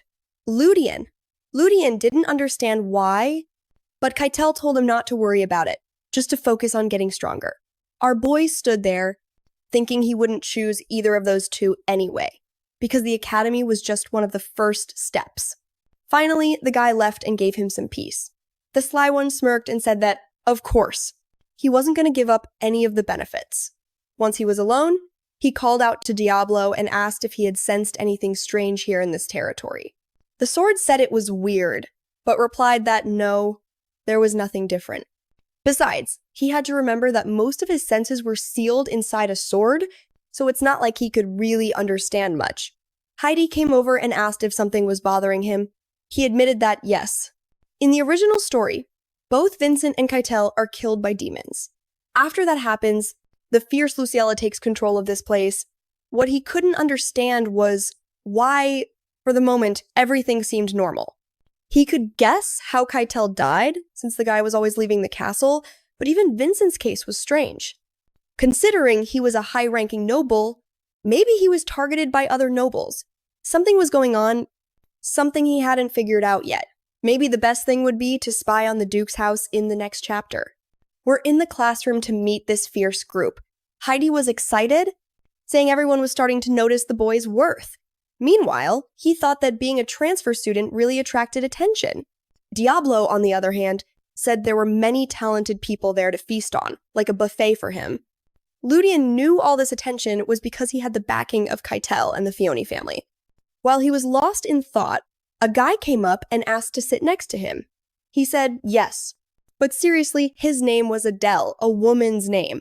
Come on, the guy was already trying to start a conversation, saying it had been 10 years since a transfer student had arrived, so he was naturally drawing attention. Ludian smiled awkwardly, saying it was strange but that he was nothing special. Adele, however, disagreed. Transfer students were practically forbidden at the academy. It usually only happened if you were from an extremely powerful noble family or had connections to the imperial family. Since the famous Crook, no one had managed to do it again. And on top of that, Kalin was also drawing attention. He knew they had both retrieved the Holy Sword, which was incredible for their age.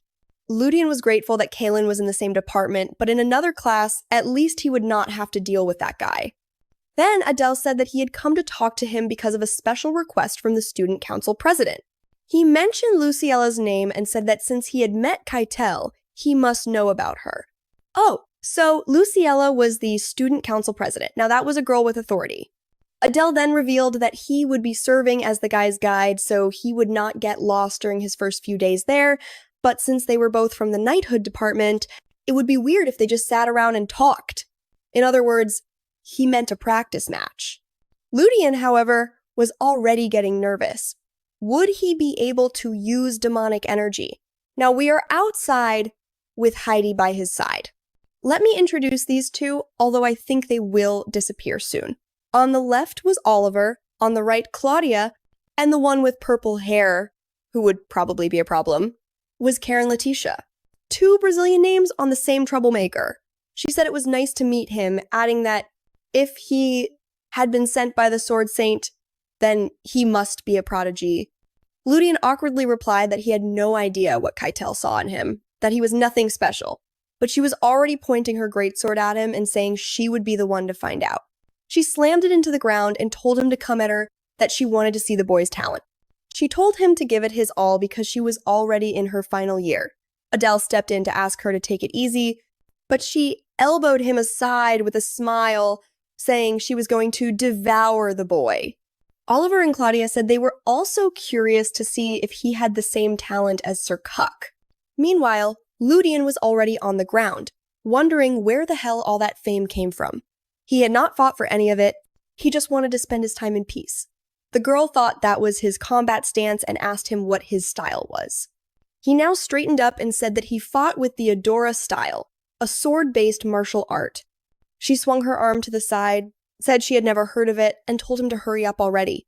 That motivated him.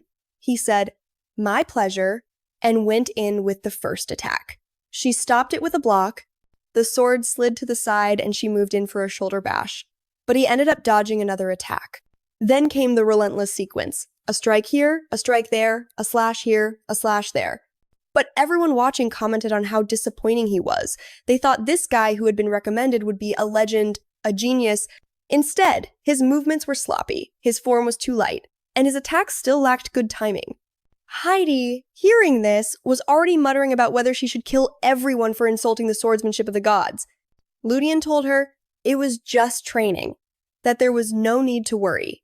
Then, Adele told the boy to stop holding back, even though Ludian thought he was already giving it his all. He shot Karen a sharp look, and she seemed a little confused. Everyone was saying he was fighting badly, but even though his movements seemed to have no foundation, they were incredibly fluid, one attack flowing into the next, all in a chain of retaliation. She could tell his swordsmanship was designed purely for killing. He had the potential to become stronger, but that alone wouldn't be enough to catch Keitel's attention, so there had to be something he hadn't shown yet. She activated her aura on the sword and jumped, saying she would end this now. The sly one looked under her skirt. He threw his sword to defend, and the clash kicked up dust all over the arena. The talkers fell silent, and Karen was impressed that had been a mana strike to block her attack. But to use mana just like that, she didn't know. He told her to shut up and that she was going too far. She backed away, and now her arm was trembling completely, shaken to the core. Now she understood why Keitel had paid attention. He had entered the school already knowing how to use mana without having royal blood or belonging to a great family. She said that now everything made sense and that's why he was a transfer student. She even bowed her head and said she would apologize for it, but he wasn't going to let it go. He just told her he hoped something like this wouldn't happen again. She offered to grant him a wish as an apology, saying she didn't know what she was thinking. The onlookers were confused. Why was she so impressed, and why was she acting like this?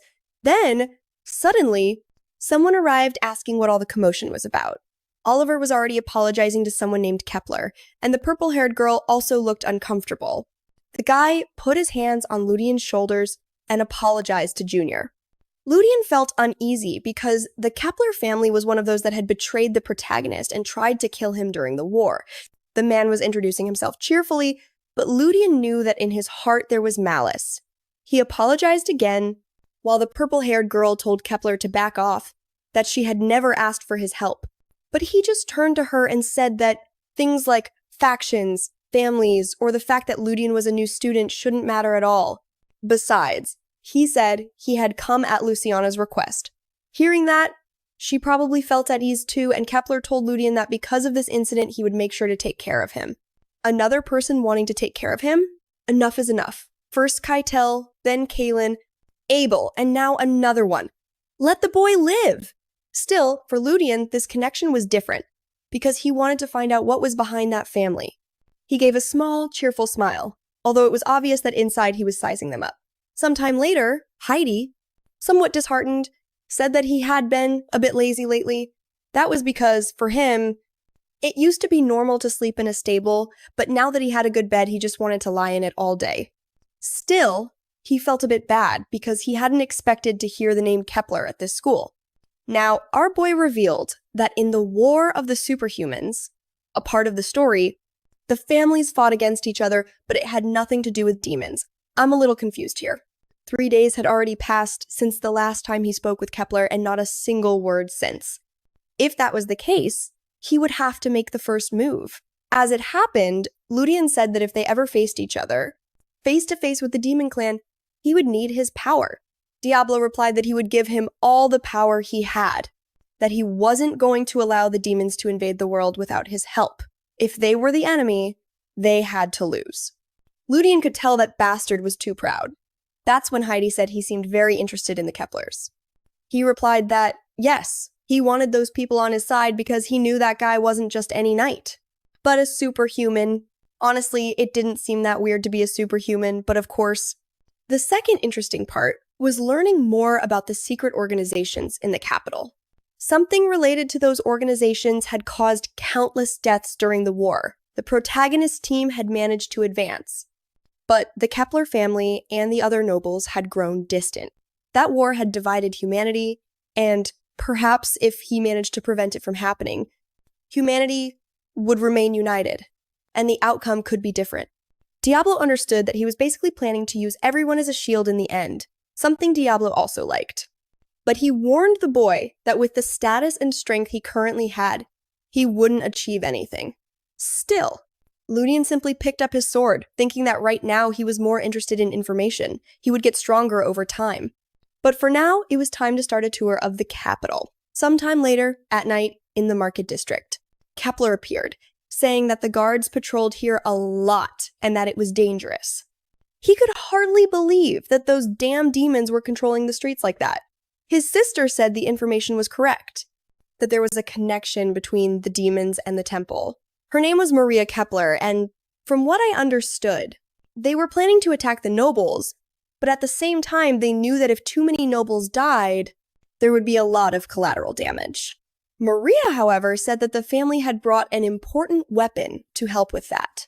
The item was called a U-Parts grade artifact. I don't know what that is, but it seemed to be something secret, because the man said the family was crazy for using something like that.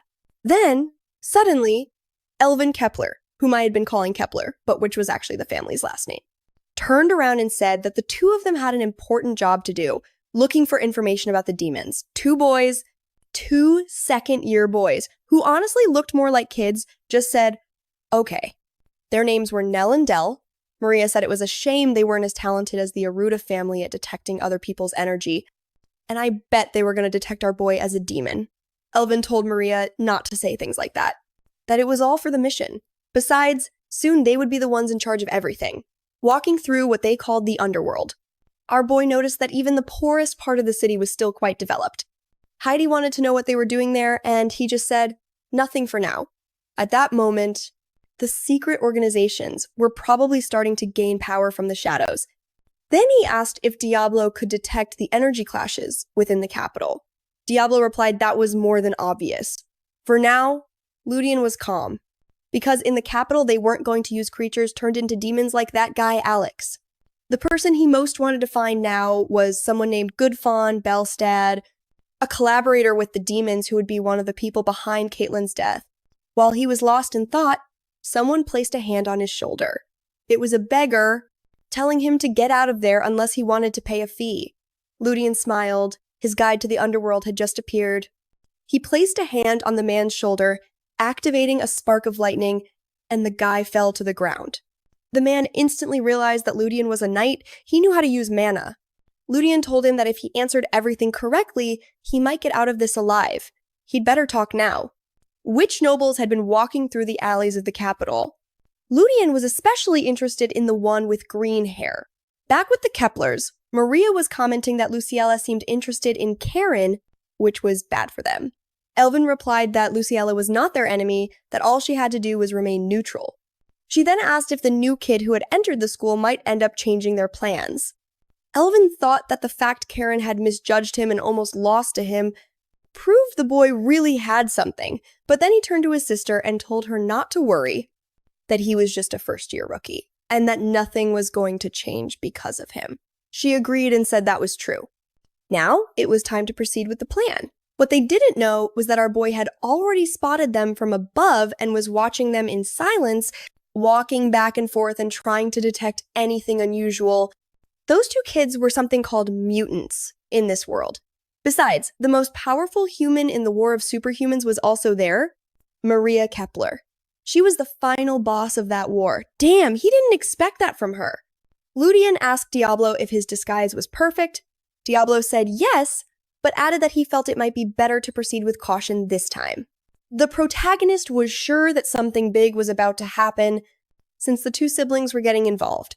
The boy was perched up there as if he were Batman, watching everything unfold. Then, the green-eyed girl pointed to the Graham Hart Theater. Elvin said he already knew that guy was involved. Those damned mages thought too highly of themselves, but they were always sticking their noses where they didn't belong. Maria said that if it was him, it wouldn't be hard to handle. He was probably just a servant and not a real high-level demon. Shortly after, they all headed inside. Nothing suspicious, right? With two dwarves standing at the entrance dressed for the era. And they immediately sensed that something was going on the upper floor, and still, they were going to go up. Apparently, the security was non-existent. The siblings said they could smell a terrible stench of blood, and demonic energy.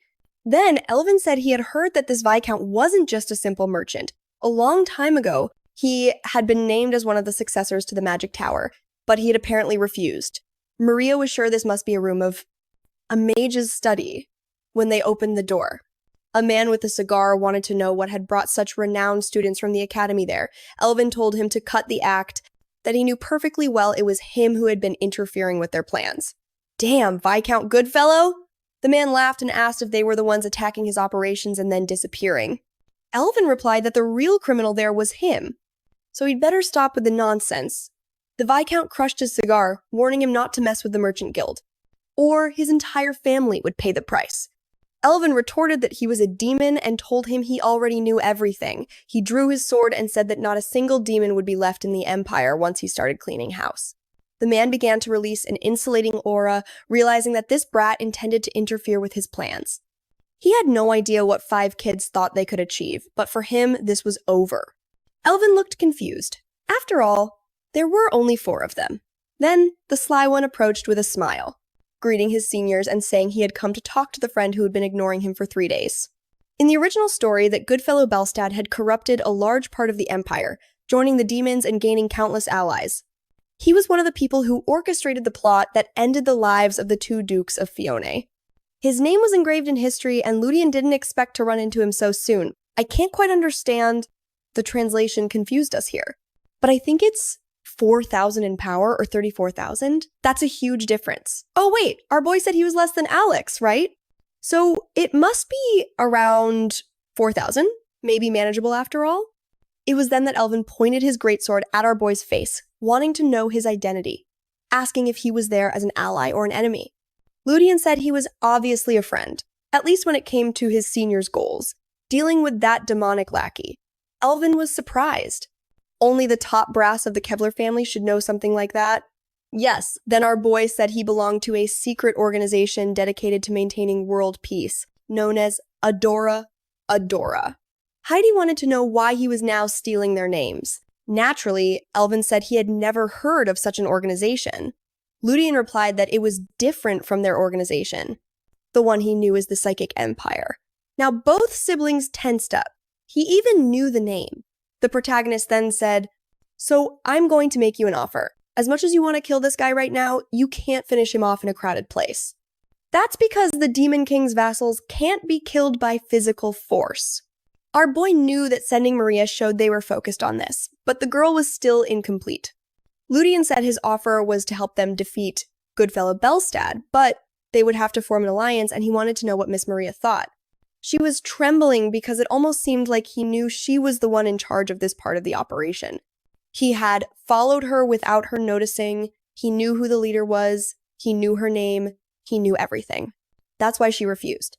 She said she would never make a deal with someone as suspicious as him. He'd better forget about an alliance. Because she wasn't even willing to let him go without answering a lot of questions. She warned him that once they were done with Goodfellow, he would be next. He and his system just raised a small hand in the corner saying, "All right, then I'll wait here." It seemed this was an incident that had also occurred in the story. Ludian found it strange that the siblings were so willing to go along with this. At that moment, the villain finally asked if they were done talking. They had better attack him with everything they had, or he would make sure they didn't get out alive. With that, he declared the festival open and launched an attack on them. Maria took something out from inside her abdomen, and an hourglass appeared before her. Suddenly, the entire space began to distort in the blink of an eye. They were standing in a desert.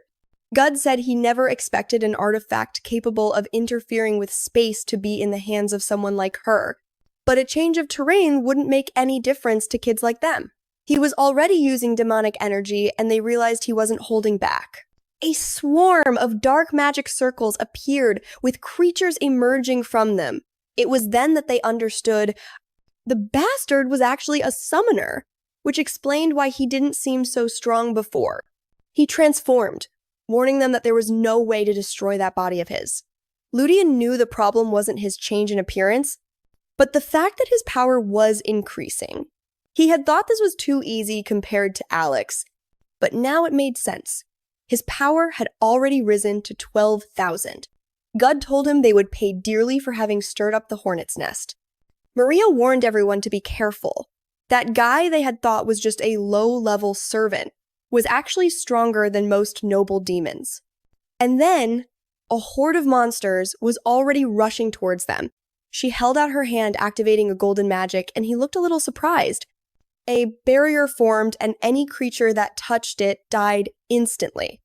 Gud was confused. That woman had the same amount of mana as a normal person? How was that possible? Maria asked if he really hadn't noticed. Meanwhile, Ludian remembered that this girl had been the final boss of one of the last chapters. Back then, he couldn't even comprehend her full power. Damn it. When she made a threat, she clearly had the authority to back it up. Her title was the Golden Empress. Gud was bewildered. That wasn't the kind of power a mere human should have, but she floated there, saying that from the looks of it, he would die without believing it until the very end. Goth raised his arms and declared that the outcome wouldn't change. Goth called his minions and ordered them to finish her off, but the creature seemed to hesitate. At that moment, he wondered if he was hallucinating. Something huge was forming above her hands. He asked her to stop, saying they could make a deal. He would offer her total control of the entire underworld. He could even arrange a treaty between her and his master. If she wanted, he would give her his shares in a trading group. Instead, she just laughed, saying it was interesting, and then lowered her finger. It looked like she had dropped a stone spirit bomb directly on the monsters. Her other title was the Queen of Physics, and there was the little system with glasses watching everything. Seeing that dangerous woman, he knew she had to be made into an ally. The monster was completely buried under the rubble, and Elvin was already celebrating, saying he was dead. Only for Ludian to tell him to never say those words. It was better to check if the guy was really dead before throwing that jinx around. The green-haired one replied that, of course he was dead, that no demon could survive or get up from that. And just at that moment, his sunset form burst upwards, shattering the ground as Maria looked again. A gray slime was already reforming into a new demon. Gud then said that her power was interesting, but still not enough to kill him. Maria laughed, admitting that in this situation she should have prepared a bit more. But just because she couldn't destroy the body, it didn't mean there weren't other ways. She used psychic magic to make his entire body twist, saying that all she needed was to destroy him until the spirit inside also broke. The guy twisted and screamed in agony, while Ludian thought it would have been better for him to die quickly, but even after all that pain, he got up and said that if his prediction was correct, her time was almost up. She must be running out of energy for her art. The artifact and manipulating space at that level wasn't easy. And he was right. The artifact seemed to be on its last drops. He then said that once his master found out about this, he would intervene and that would be her end. The worst part was that Maria knew it was true. If the man who had hired this guy showed up, she wouldn't be able to face him. It was then that someone asked if she needed him to intervene. Of course, it was the sly one, fully equipped, and he said that maybe a conversation between them was still possible. He had already warned her that she wouldn't be able to kill him. The stubborn Maria insisted that she didn't want an alliance with him. He replied that it was fine, he would put the alliance aside, but what if he added in other conditions? For example, that she wouldn't cause him any physical harm. I thought he would ask for more. But he just commented that he knew she probably had some method to deal with that guy. However, he had a simpler way. She said that was fine, that she would hear him out after seeing what he could do. But he'd better be ready in case he failed. Immediately, our boy stepped forward, already calling on Diablo, who said that dealing with a low-rank demon like that would be easy. The little monster was still writhing, looking at them with fury, until Ludian grabbed his face and drove the sword right into his chest. Gud told him to stop being stupid, that there was no pain that would make him surrender, but then his energy started to be absorbed. The protagonist said his regeneration would be neutralized for a while, as the sword drained his energy. Ludian asked him where all that confidence had gone. Maria couldn't fully understand how it was possible. But Ludian knew, because even though breaking an immortality contract was difficult, it depended on the demon's level. And Diablo was a demon known as one of the 7 deadly sins. One of the strongest who ever reached the peak. When immortality was neutralized, regeneration fell with it. Gud said it was impossible, but our boy just smiled and said it was very possible. A magic circle appeared. The energy expanded, and that was the end of the chapter. The next one was about who Gud had been. Eliminated from the competition to become one of the counts. Then he turned to magic, hoping to become the master of the next magic tower. But at a certain point, his growth stagnated and he was removed from the line of succession. Then a demon offered him power, and for someone who had already failed twice in life, it was hard to resist. The result was that he became one of the Demon King's puppets. But now he had disappeared. The protagonist understood how crushing it was to have your path blocked and be unable to progress. Still, that was no excuse to make a pact with demons. Now, Gud's mana had gone back up to 26, much less than the previous peaks, but immediately the curious girl wanted to know how he had finished him. It was then that she noticed the sly one had a demonic sword. He showed it to her. Just a small demonic sword, what was the big deal? Everyone had one of those. Of course, she said it was a huge problem. That the mind gets corrupted, but he replied saying he was fine, and she realized that it seemed to be true. He insisted that if he were really a demon, then he had just killed a demon. Diablo intervened, saying that he had seen demons kill demons countless times, so that wasn't an argument. Ludian simply told him to shut up, seeing the brothers' watchful gaze. Ludian told them to just ignore the situation. Maria decided that how he had obtained the sword and how he had maintained his sanity wasn't the important thing. She said she had reacted on instinct and apologized that she would have to keep her promise. Now, she was curious to hear the boy's proposal. A while later, in Maria's room in the dormitory, he was finally alone in a room with a woman. It had been a while since Rebecca. Before, he had only been followed by 4 men. She formally introduced herself as Maria Kepler. The boy then said his name was Ludian Dedera. Even the little system was staring at him. Since when was that his name? She said she didn't understand this whole business about him seeking world peace with his supposed group Dedora. Still, what he had done yesterday was impressive. Still, she had her doubts. Because even within her intelligence network, the name Medora didn't exist. He told her it was because it was a very small group, made up of only elite individuals. She stood up angrily and said, "Fine. So, what was the benefit of forming an alliance with him?" He lowered his head, thinking that since he knew the story, he had countless benefits to offer, but he would only reveal enough for her to accept. She mentioned the numerous secret societies on the continent, but Adora associated with very few. And the reason they had become interested in her was, first, because they weren't evil. Second, they had a certain level of influence. And third, their goals aligned with hers. She replied that the first and second were obvious. The part she didn't understand was the third one. He probably didn't even know what her goal was. How could he assume that? But Ludian said he knew her objective was for psychic magic, to be accepted by the people as one of the main schools of magic. Honestly, I thought she would have a more impressive goal than that. It's a bit disappointing. She, however, was impressed, and he explained that it was obvious she wanted to kill demons to prove the strength of psychic powers to the imperial family, especially since very few people had any idea how deeply they're infiltrated. Then he added another piece of information. The neighboring kingdoms were also already full of demons.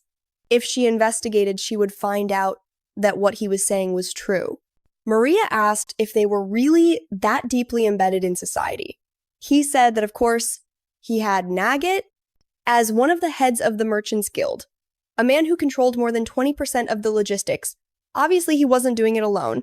And the important detail was that he was just a lackey. So if a mere lackey was that important, imagine the position of the real leaders. He continued by saying that one of the benefits of an alliance would be that he would pass on information about the demons without hiding anything. Second, he would connect the Kepler family with high-ranking nobles. And third, he would offer her ancient knowledge. That got her excited. She stood up excitedly, asking if it was true. Previously, we had seen Heidi ask if that theory about psychic power was really worth anything. Ludian replied that yes, anyone who studied that power would be interested in that kind of thing. Just like in the original story, their abilities were unbeatable, but the cost of using them was extremely high. He explained that the psychics hadn't been able to develop a solution for that because they lacked the theory. This was a problem that affected their entire generation, and he knew Maria would be interested. Back in the present, he told her that Adora had those texts. He asked her what she was going to do. She was practically running a marathon in place, sweating and shaking. The scene changed to the psychic's hideout in the Empire. Elvin asked if she was okay seeing her looking at a pile of papers. She said yes. He said that damn Ludian was complicating things, but she replied that there was no way to refuse something like that. She wanted to know who that boy really was. She replied that he seemed completely ordinary. His story was like that of any commoner, and there were many records proving he had lived in the same place his whole life. Elvin said that was absolutely impossible. A human who could remain sane while wielding a demonic sword was not a normal person. She agreed, after all, to break the power of immortality, you would need a sword with the core of a high-ranking demon. She also wanted to know what this Adora business was, what the true identity of that group was. They had access to all the psychics' information, while the psychics had no idea who they were. Elvin said they just needed to keep an eye on the boy, and they would eventually find out his identity. She agreed, but added that the most important part of the negotiation was what they would receive. If it turned out to be true, it would be an important key. Then she said she would talk to him tomorrow, but that they could take care of the rest later on the road. However, they were curious about which family our boy would introduce them to. Elvin said it was obvious he would take them to the Iskers, since that was the city he came from. Maria, fixing her hair and standing out from the others, said they would find out tomorrow. The next chapter began with Heidi, crouched on a post, baring her fangs, while our boy waited for those troublemakers. He was wondering how he should prepare and what the demons would do once they found out that Nagud had disappeared. On top of that, he wanted to know why those two weirdos were always sticking to him. The kids just said it was an order from Maria, so they couldn't do much about it. He asked if they were her spies, but they said no, that they were there to join his faction. He couldn't help but think that this so-called faction didn't even exist, and he knew that Karen and the Kepler family seemed to have some kind of rivalry. If she saw that scene, she wouldn't like it one bit. That's when the two of them arrived and called out to Ludian, wanting to know who he was going to introduce them to, but he just told them to calm down, that they would find out when they got there. The scene changed to a garden in the Imperial Palace, where Luciella arrived and greeted the prince. Nearby was Miss Citri, one of the Viscount's daughters. She greeted Luciella, who stood motionless among the leaves, and the prince told her to respond. She said it had been a while since she had last seen Miss Citri, and Citri replied that yes, it had been since the last event. Suddenly, Prince William asked why she was visiting at that moment when he had given her so many missions. She said she was there to deliver information about Good's disappearance, And just then, the man took a letter from her hand, saying they were finally finding out who had harmed her parents. He told Citri not to worry, that he would get to the bottom of it and find out who the traitors were. He still didn't understand why Luciella was trembling and looking around like that. Maybe it was because that fool of a prince was forcing her to do all this just to please Citri. Who knows? The scene then changed to the Information Guild's headquarters. The place was busy, full of people. Maria asked if the person they were looking for could only be found through that place. He looked a little uncomfortable, saying that they would soon understand everything, but asking her not to mention certain names out loud. I thought that was a good idea. Then, he said he wanted to meet the Information Guild Master. The man at the counter asked if he had an appointment, and our boy told him to just mention the name Ludian. A moment later, the man was apologizing for not having recognized such distinguished guests. The master had been waiting for them. The two looked at each other confused, neither knew who the Information Guild Master was. Then, someone said they had finally arrived, and the fools were wondering why she was there. Behind the desk was Luciella. Yes, this dangerous girl had that innocent-looking face, but she was dangerous in more ways than one. We had seen a bit earlier that when Ludian arrived, she approached him looking beautiful, fixing her hair, turning slightly, swaying her hips and saying she was happy to see he was doing well. She asked him what life in the dorm was like. He replied with a bright smile, saying that it was so good he could live there 365 days a year. She laughed, then mentioned an incident that had just happened. Obviously, he said the place must be in chaos and that she must have a lot of work to do, that her shoulders, as the guildmaster, must be carrying a huge weight. She looked down to say something, and that's when she realized he had just called her the guildmaster. Clearly, they weren't supposed to know, let alone say that. He repeated, saying that he knew that she was the master of the Information Guild. She immediately took her sword, drew it, and pointed it at his neck, telling him to say who he really was. He awkwardly replied that she knew better than anyone that he was Kalin's squire. He hadn't expected her to lose her composure like that, just over a bit of information. She demanded that he tell her how he knew she was the master of the Information Guild. The guy was about to start a long explanation, but basically said he knew the Empire would need someone influential, young, and powerful for the role, so he concluded it had to be her. She smiled, saying it was a good deduction, but that it still didn't explain how he was so sure. That's when our boy revealed that the document about Good's disappearance had been leaked by him. In other words, that he had been the one who took down Good. Luciella looked confused and stared at him, clearly not believing he could have actually pulled that off. He kept insisting, but she just told him to stop joking, that it wasn't something one should say. Our boy, however, said he never claimed to have done it. Just obviously, someone who had just entered the academy couldn't pull that off without help. He could reveal how he knew her identity, who had helped him on that mission, and how he also knew about the demons. All of that, he said, would be revealed tomorrow at the Information Guild. And that's where we are now. The two Kepler siblings were baffled to learn that Luciella was the master of the Information Guild. She had her hand on her face, saying she was also surprised she'd gotten into this situation. Had they really been the ones who killed Count Good? Ludian clung to Elvin and said that for the last week they had worked together to track that guy. Fortunately, everything had gone well. Of course, when they killed him, they had also gathered countless pieces of information, one of which was the young lady's name. She looked confused, wanting to know what her name had to do with all of this. That's when Ludian explained that the third prince had been chosen to expand the influence of demons throughout the Imperial Academy. This would happen because the Viscount had adopted a certain woman who was apparently draining the prince's energy and planting evil thoughts in his head, or so it seemed. Luciella was already destined to marry that prince, but in the original story, when she was linked to the names in Good's dealings, she lost that engagement, and the prince ended up marrying that other crazy woman. Then he said that all this information had been discovered by this incredible trio right here. I was as confused as Luciella, but I played along. She said she could believe the story, but there were two strange things. How they had managed to find demons that the Information Guild itself couldn't locate, and how they had dealt with that man's power. Ludian said that someone else would answer that. That's when Maria stepped forward, full of confidence, while Ludian just wanted to see what would happen between the two of them. She revealed that she was from the group known as the Luminous Psychics. Luciella was baffled. She didn't even know this group existed. The Information Guild might as well close its doors at this point. Maria explained that she didn't have much information to share because her group wasn't particularly large. It was just a gathering of people who liked magic. The blue-haired psychic still looked confused, while the green-haired one demonstrated by making her dodge a chair.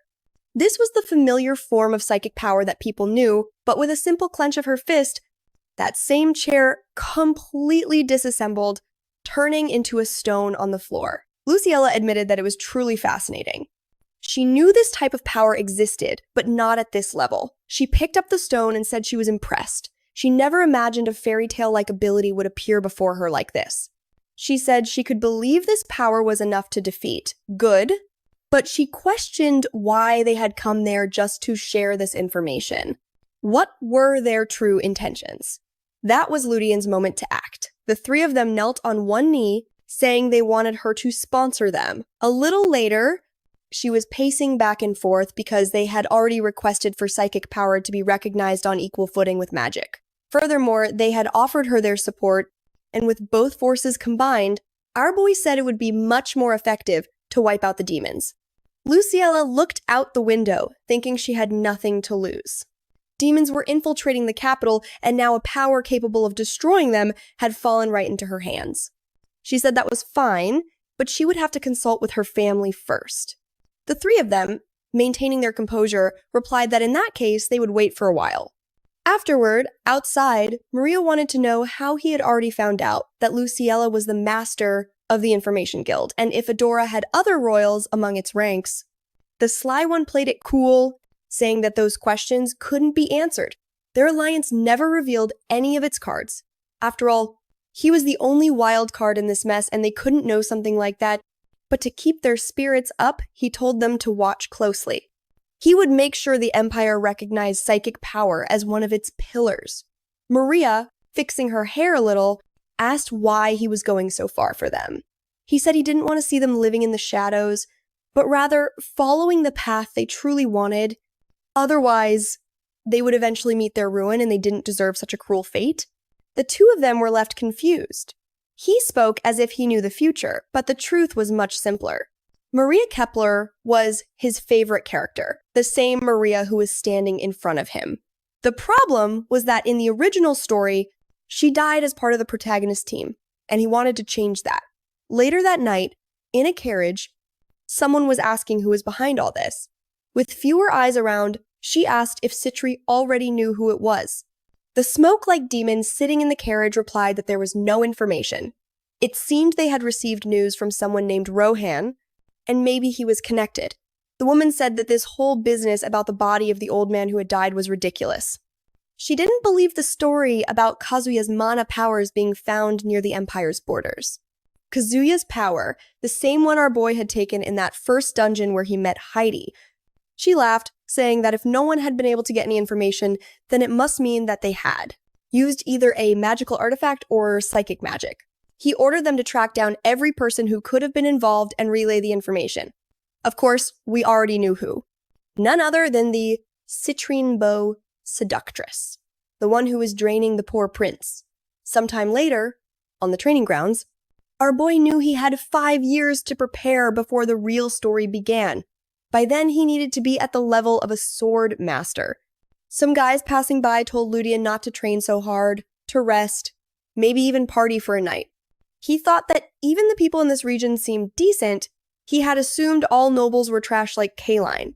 Honestly, I thought Kalin would stick around for the whole story, but once the boy entered the academy, we never heard from him again. At least, our boy wasn't naive. He knew everyone treated him well only because Luciella supported him. Then, Broccoli Head called out to him, immediately commenting on how much he was training. Ludian was already wondering why this guy had shown up. Had Maria sent him a message? The other guy then mentioned he had heard about Ludian's duel with Karen, that he had used mana.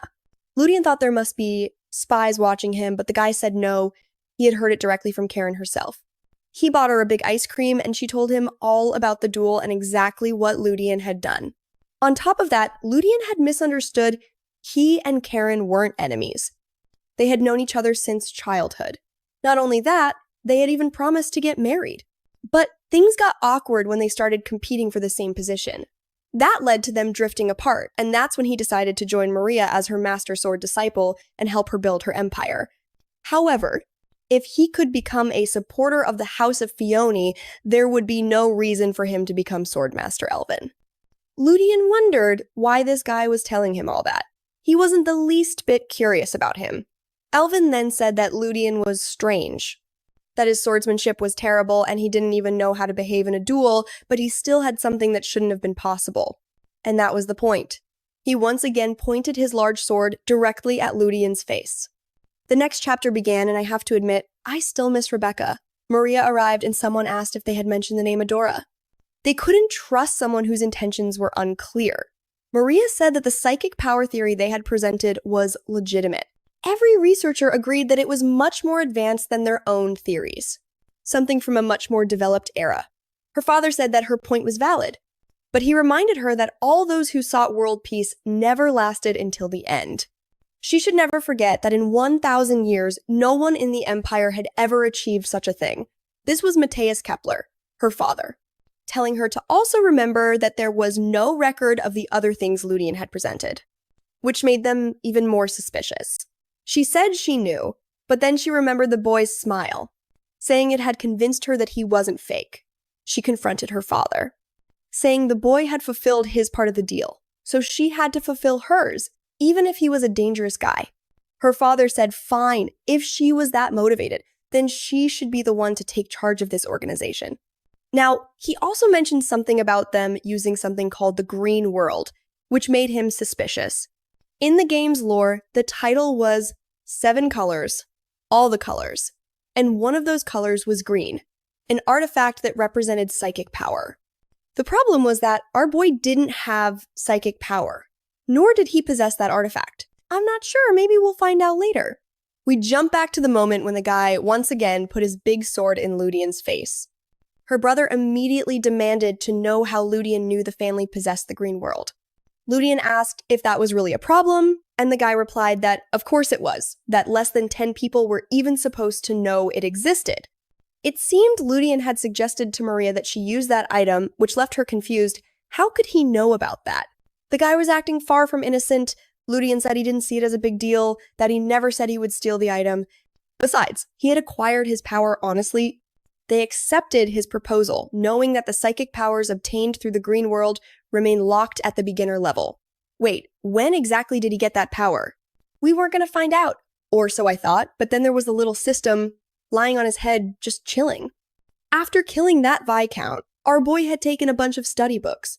Not long after, the siblings noticed he was going around collecting abilities, and most suspiciously, he knew too much about their family. He had a feeling that getting involved with this guy meant something terrible was coming. Ludian was impressed. This guy seemed to have a sixth sense. Maybe he should recruit him too. Ludian then admitted that yes, Elvin was right. He was collecting abilities. And just like with Abel, he needed several allies. He said he could prove both his innocence and his goals, telling Elvin that if he could follow his every move, he would have no reason to be suspicious.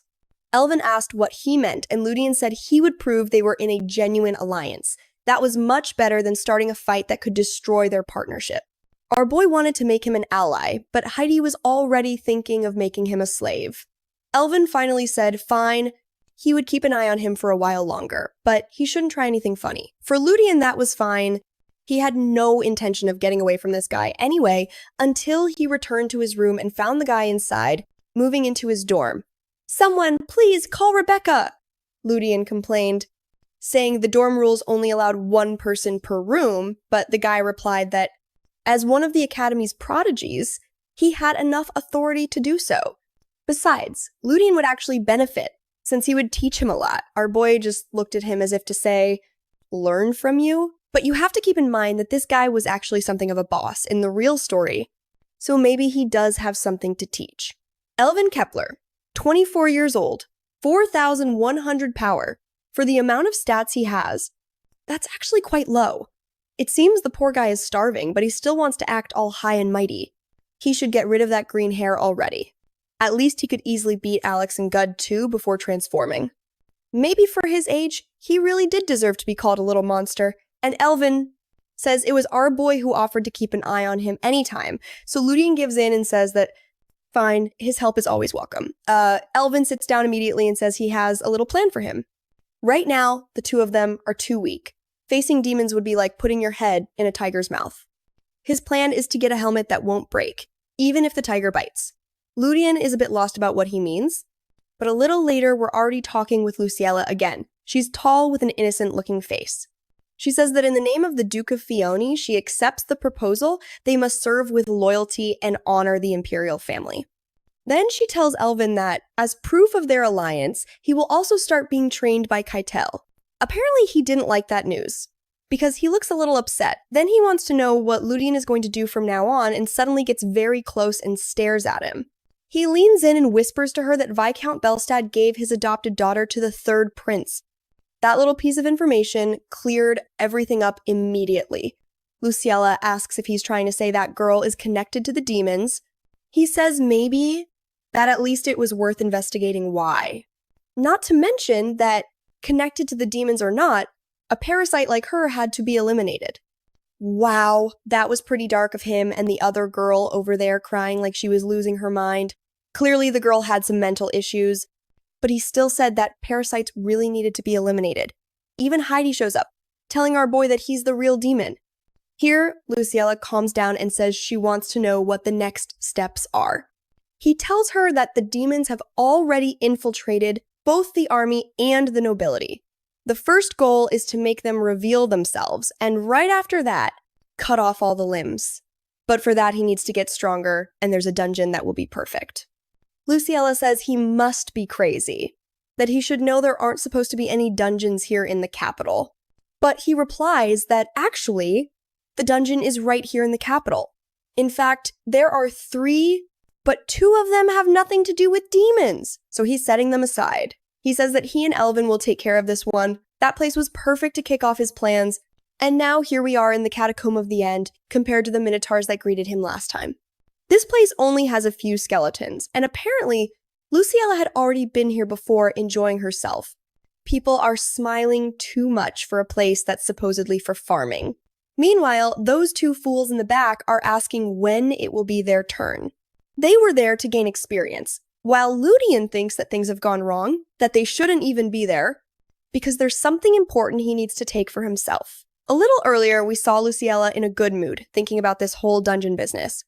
Apparently, she was surprised to learn there was one in the capital. She had no idea, but now she's glowing with excitement, saying she finds the information fascinating. She's throwing out all sorts of theories, saying it's going to be amazing. Meanwhile, he already wants to temper her enthusiasm. But no, she's already waving her arms, saying she's looking forward to the adventure. She'll get ready and bring all her gear. Ludian knows that if she joins, things will be much easier. The problem is that there's some specific loot he doesn't want to share. That's when Elvin comments that the princess, the one next to the prince, is strong, so any help is welcome, and right at that moment, Maria stretches and says that if that's the case, she'll go too, since her body is feeling a bit stiff. The girls are already all excited about Luciella, saying they want to see psychic power in action. Meanwhile, Ludian thinks they've already decided everything on their own. Once in front of the catacomb, Luciella shows up fully prepared. She's brought a mithril sword, a silver dagger, a purification item, and even though she specializes in greatswords, this time she's using the smaller one, since the place is narrow. Ludian takes the opportunity to ask if she knows where he can sell gold.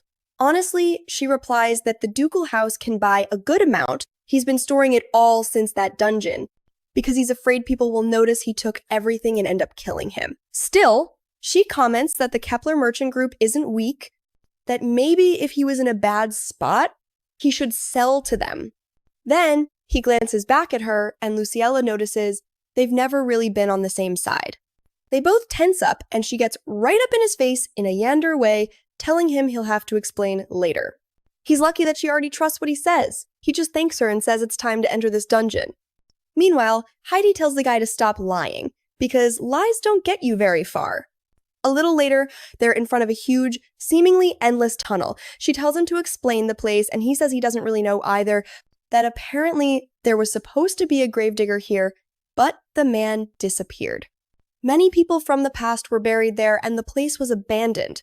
For mages specializing in necromancy, this would be the perfect place. She asks if that's the case, but he explains that it's actually about a being from the world of the seven-colored abyss. In the game, the world of the abyss symbolizes black. These are creatures that access this world with the help of demons, and their plan is to raise the dead and gain more influence. Luciella says he's crazy for wanting to come here with just Elvin, but he says it's not that hard, that they'll understand soon. The well-built girl walks ahead, saying she's excited, so they should hurry, and so we see her cutting down the monsters. The creatures don't stand a chance. Even as they scream that they'll get their revenge, she just smiles and slits their throats. A cruel girl.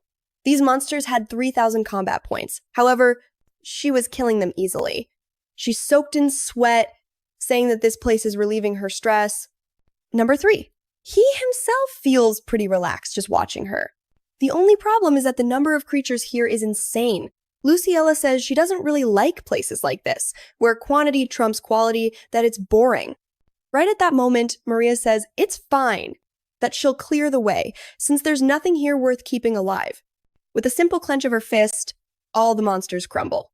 Luciella praises her, saying it looked like the power of a mage tearing through everything. But the other one, embarrassed, says. Ludian realizes it was nothing special. However, he realizes he's not doing anything and that the two of them are going to take all the rewards. He doesn't care about most of it, but there's one thing he can't lose. Something he's already mentioned 3 times. Suddenly, there's a terrifying sound from the door and an energy pulses through it. Clearly, this is a much stronger creature from the abyss. But the girls just hug each other, blushing, saying they'll take the lead and jumping forward. The 2 clueless guys are still wondering what they're even doing there. A moment later, they're in a room with what looks like a quadrillion skulls scattered on the floor. It feels like some kind of coliseum or arena, but Ludian says it looks more like an execution chamber. Those weren't spectators watching the center, but people who had been executed. Suddenly, a monster from the abyss appears in the middle of the dungeon, asking how they found it there. Elvin immediately recognizes the creature as a Baphomet Maria, who roars that it's a servant of the Demon King. Maria says the thing is disgusting, while the sword guy says this monster looks like its body was damaged crossing the portal, which Ludian finds strange because the creature actually seems fine. But Diablo insists there's no way the monster would be chatting with a human if it were at full strength. He warns the boy that this thing will probably try to negotiate or use some kind of temptation or trick them, the perfect trap for a human to fall into, and then it's all over. However, the Baphomet suddenly yells that they are cursed humans and it will kill them all. Ludian says that Diablo was wrong, and Diablo just replies to be careful, because this creature has curse magic, the worst of which is that just before it dies, it can use a reverse summon to the Abyss world. Ludian, however, seems more interested in something else the monster is carrying. Could that sword be soft? I don't know, because the thing is already charging the Anch, the essence the monster possesses. Seeing the attack coming, Elvin knows that a single touch from that sword would destroy him. The monster goes for our boy first, but Maria uses her magic to create that golden shield. At first, I thought she had made a barrier, but she actually placed it over everything. Damn, she's the real deal. Ludian thinks that with her there, this can be handled. Luciella and Elvin charge at the boss, slashing its ankles as they pass, making the monster groan. Maria is almost bored, saying that this was much less impressive than she expected. Our boy thinks his original plan was to use Diablo's power, but with so many people there, it's not even necessary. That is, until he sees that the creature actually has a combat power of 113,000. Oh, wait, no, that's with 100,000 less than normal, because most of its stats were reduced when crossing the portal. Maria notices and says that the monster seems to be under some kind of restriction. That makes her feel it's hiding something. Maybe that strange black crystal floating in the air above. That takes Ludian by surprise. He can't feel any mana or spiritual energy coming from it. Maria says they should just destroy it first and figure it out later. The fight continues with the creature landing a heavy blow on Elvin, while Luciella mutters that she wishes she had brought her guide, Delica, probably her sword.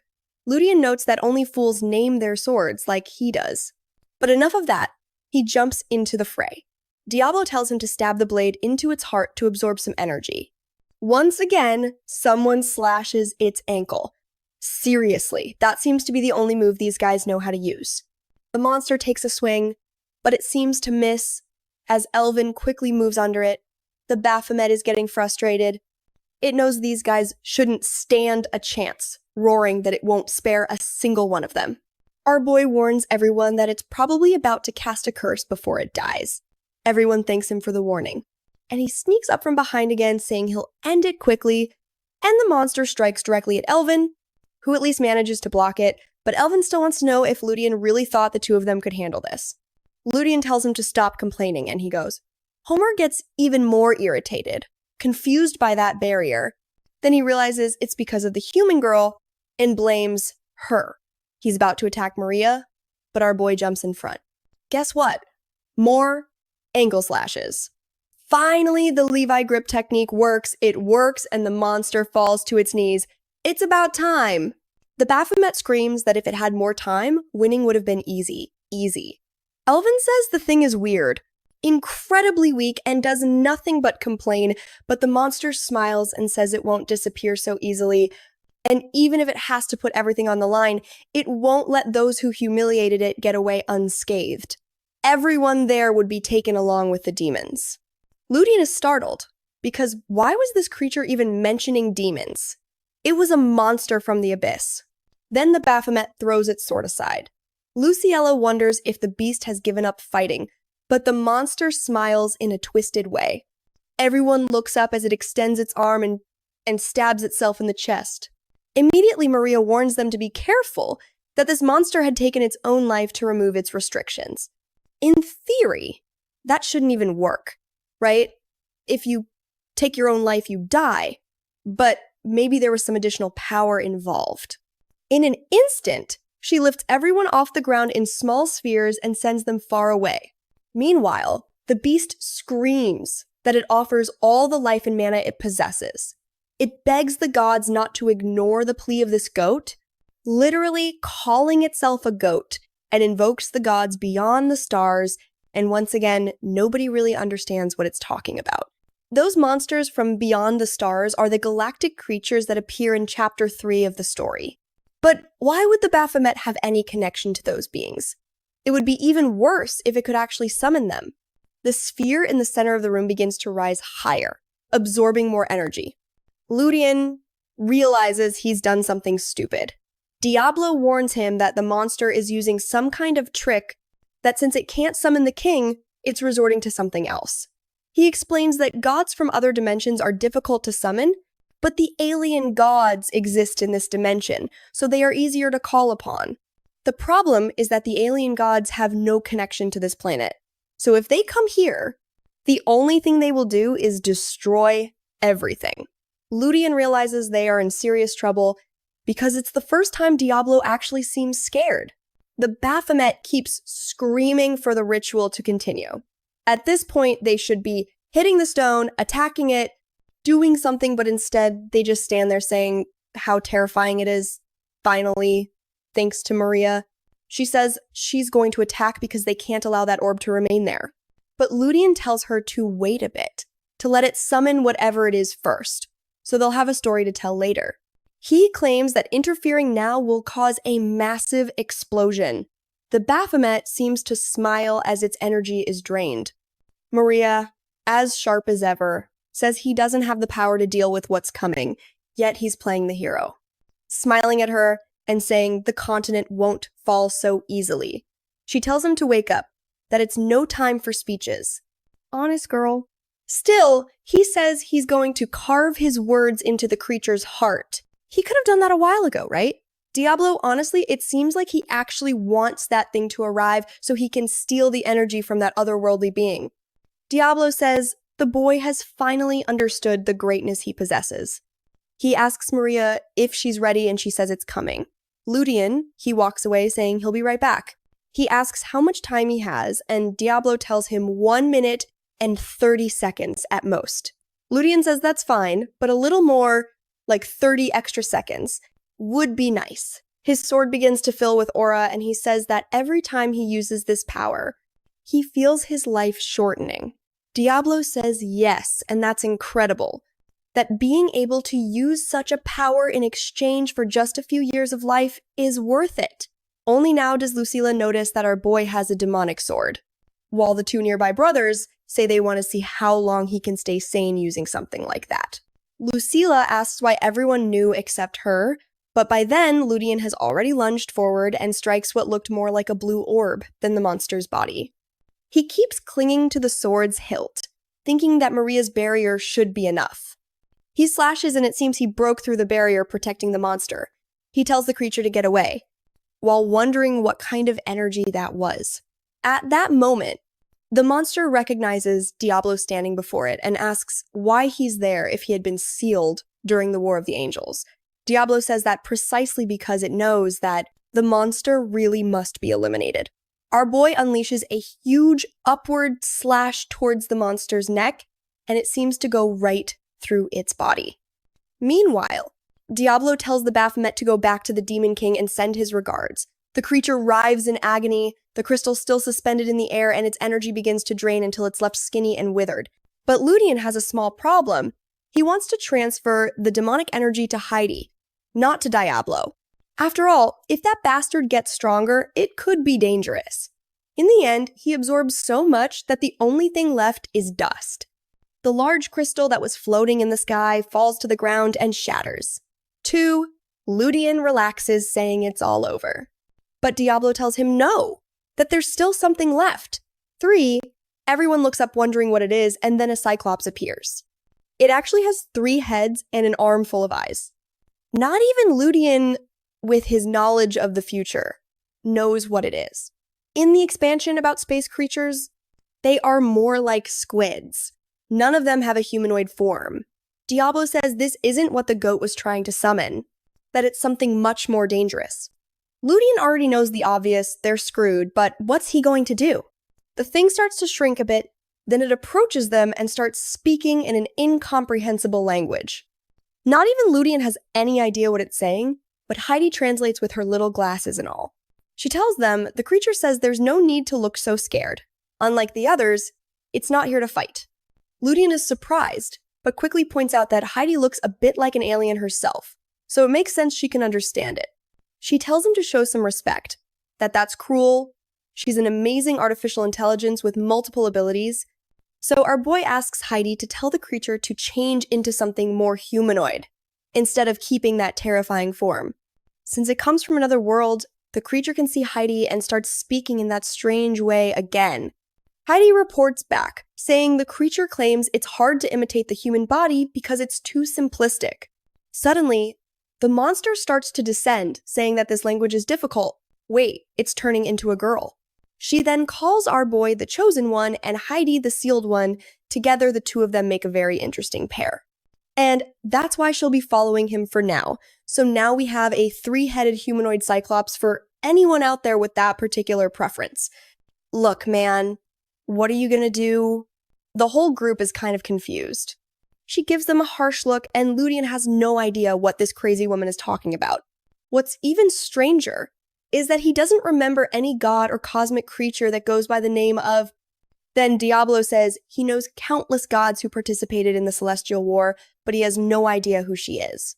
Besides, her stats were unbelievably high, maybe even enough to make him back down. Ludian is confused, and even Diablo, who's usually so confident, seemed uneasy, and on top of all that, she comes from an alien world, not just the underworld realm. The real problem is that a single move from her could destroy all the plans they've been working on. Diablo then says that it's actually a good thing that she's so strong, because if she starts causing chaos, the gods might intervene. Obviously, he's not too thrilled about that. That doesn't exactly sound like good news, thanks. Then Maria comments that the crystal was probably acting as some kind of barrier or something, and besides, Baphomet himself was hiding in there. So maybe there was a reason for it. Ludian knows that essence was the way to get the power of dark energy. That's how Abel got it. When he broke the crystal, he thought that would be the moment he'd finally achieve it. But now the plan has completely fallen apart and there's not much he can do about it.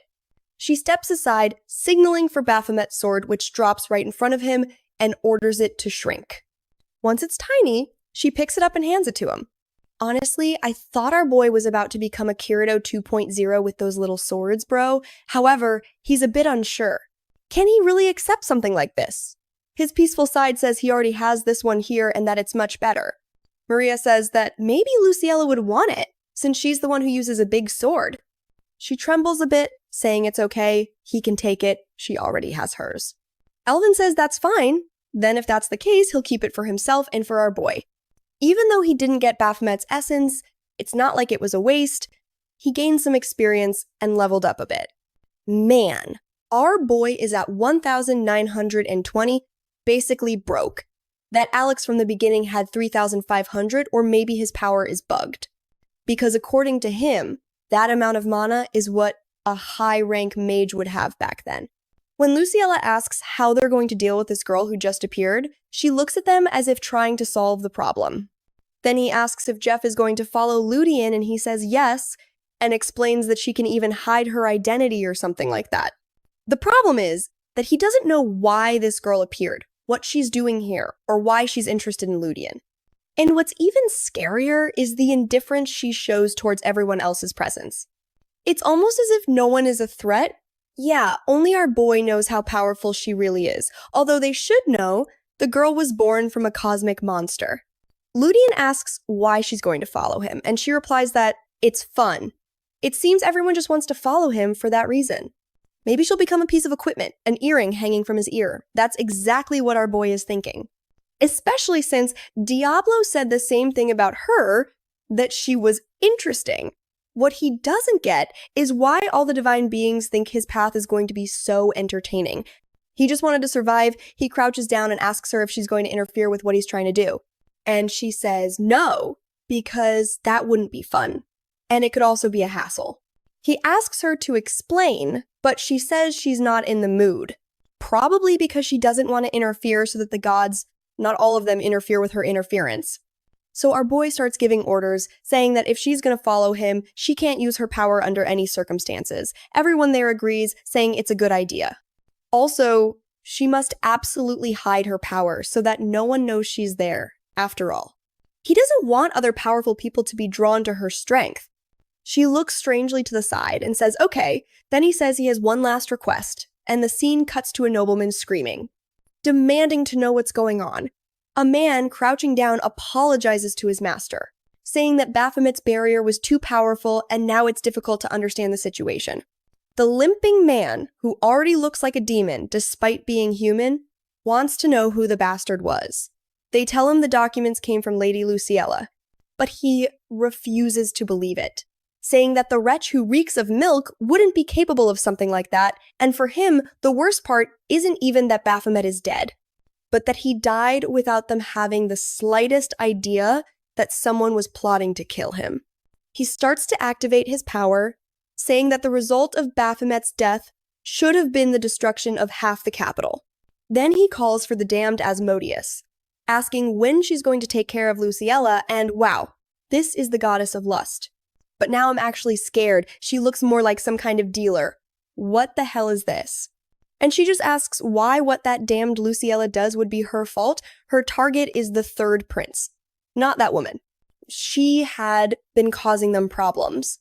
But the most important thing now was to find out who took down Baphomet, along with her, because obviously there was no way she could have done it alone. The man knows she had help, and Asmodeus agrees, saying they urgently need to find out who is interfering so much in their life, their plans. He is boiling with rage because once Baphomet had recovered, they were going to take its power and then attack the city. She suggests it might have been intentional, but he says there's no way it was just a coincidence. No one should have known about this plan. They had barely begun to act. Asmodeus then licks her lips, saying that it's fine. Until now, she has let Luciella do whatever she wants, acting only as a love rival, but it seems she'll have to take care of that wretch herself. Thank God, we're about to have a fight. between two powerful women to enjoy watching. Look at her walking through the academy with everyone calling out to her, saying she was summoned by the Emperor because of the incident. Elvin tells our boy that he's barely arrived and he's already quite popular, but he says it's not really his fault. It's Luciella's fame mixed with all these incidents. Elvin says he knows, but they should start being careful or they'll end up being killed by demons. What he's really curious to know, however, is who the mage in contact with Belstad's daughter is. Citri Belstad, who has two enormous beastly guards as protection. It seems Ludia doesn't want to get involved with her because she's very strong, and in the original story, the protagonist only deals with her around the second chapter. For now, the plan was to cut off the demon's arms one by one. After all, they were all using the same methods. So it was easy to predict their movements. The only problem was the remaining question: how exactly did they open the demon portal in the story? The first kingdom they conquered was the Rohan region. However, the portal actually opened first in the Moria Empire. One thing they know for sure: whatever method they use to open that door, well, either they can't do it yet or they would have already done it, which means there's something in this empire they're looking for. At that moment, someone calls him. It's Maria, asking if he has a moment for her. She's all nervous and blushing. Why? Forget that, girl. Let's go to the restaurant now. Jeff is also by her side and is even offering an ice cream to the spacey girl, while Maria stands there awkwardly, saying she wanted to apologize. He asks why, and she says that in Baphomet's dungeon, she should have helped more. She promised to protect him, but she failed. He thinks it's strange because if it weren't for her barrier, they wouldn't have been able to make it at all. But still, just helping wasn't enough for her. Her pride had taken a hit. While Jeff enjoys his ice cream, he thinks that Maria is even more stubborn than he imagined. Sure, she's strong, but it was reckless to face that Baphomet who literally beat its chest to activate that summon. Out of nowhere, Ludian asks what she thinks of their relationship. She just stands there, looking a bit awkward, and he says they're great comrades, right? Right? Oh boy, she's trembling now. It seems she didn't like that comrades thing, she wanted something more. He asks if she doesn't like being a battle partner, and she shifts from side to side with her cheeks completely red. Ludian thinks she's blushing because she's not used to having a battle partner, but I don't think that's the reason at all. To give her a little confidence, he says he knows that if she had given it her all, she could have beaten that creature on her own. She is extremely strong, and he's sure she could handle all sorts of problems. He's praising her, praising Luciella, saying it would have been easy, but she still doesn't cheer up, so he says she's truly arrogant. And just like that, she's startled, and that blush disappears in an instant. Then he says that kind of behavior from her will only end up making her suffer in this world. She may have never had someone to call a friend, or comrades to lean on, but eventually she'll have to learn that she can't carry all the responsibility by herself. Damn. Ludian is really hitting her with some aggressive philosophy here. What is happening? What's going on in the original story? She was also known as the Lonely Princess since she handled all the psychics alone, but handle is a strong word. It was more like a fragile house of cards that could collapse at any moment. Then he says he wants to ask something.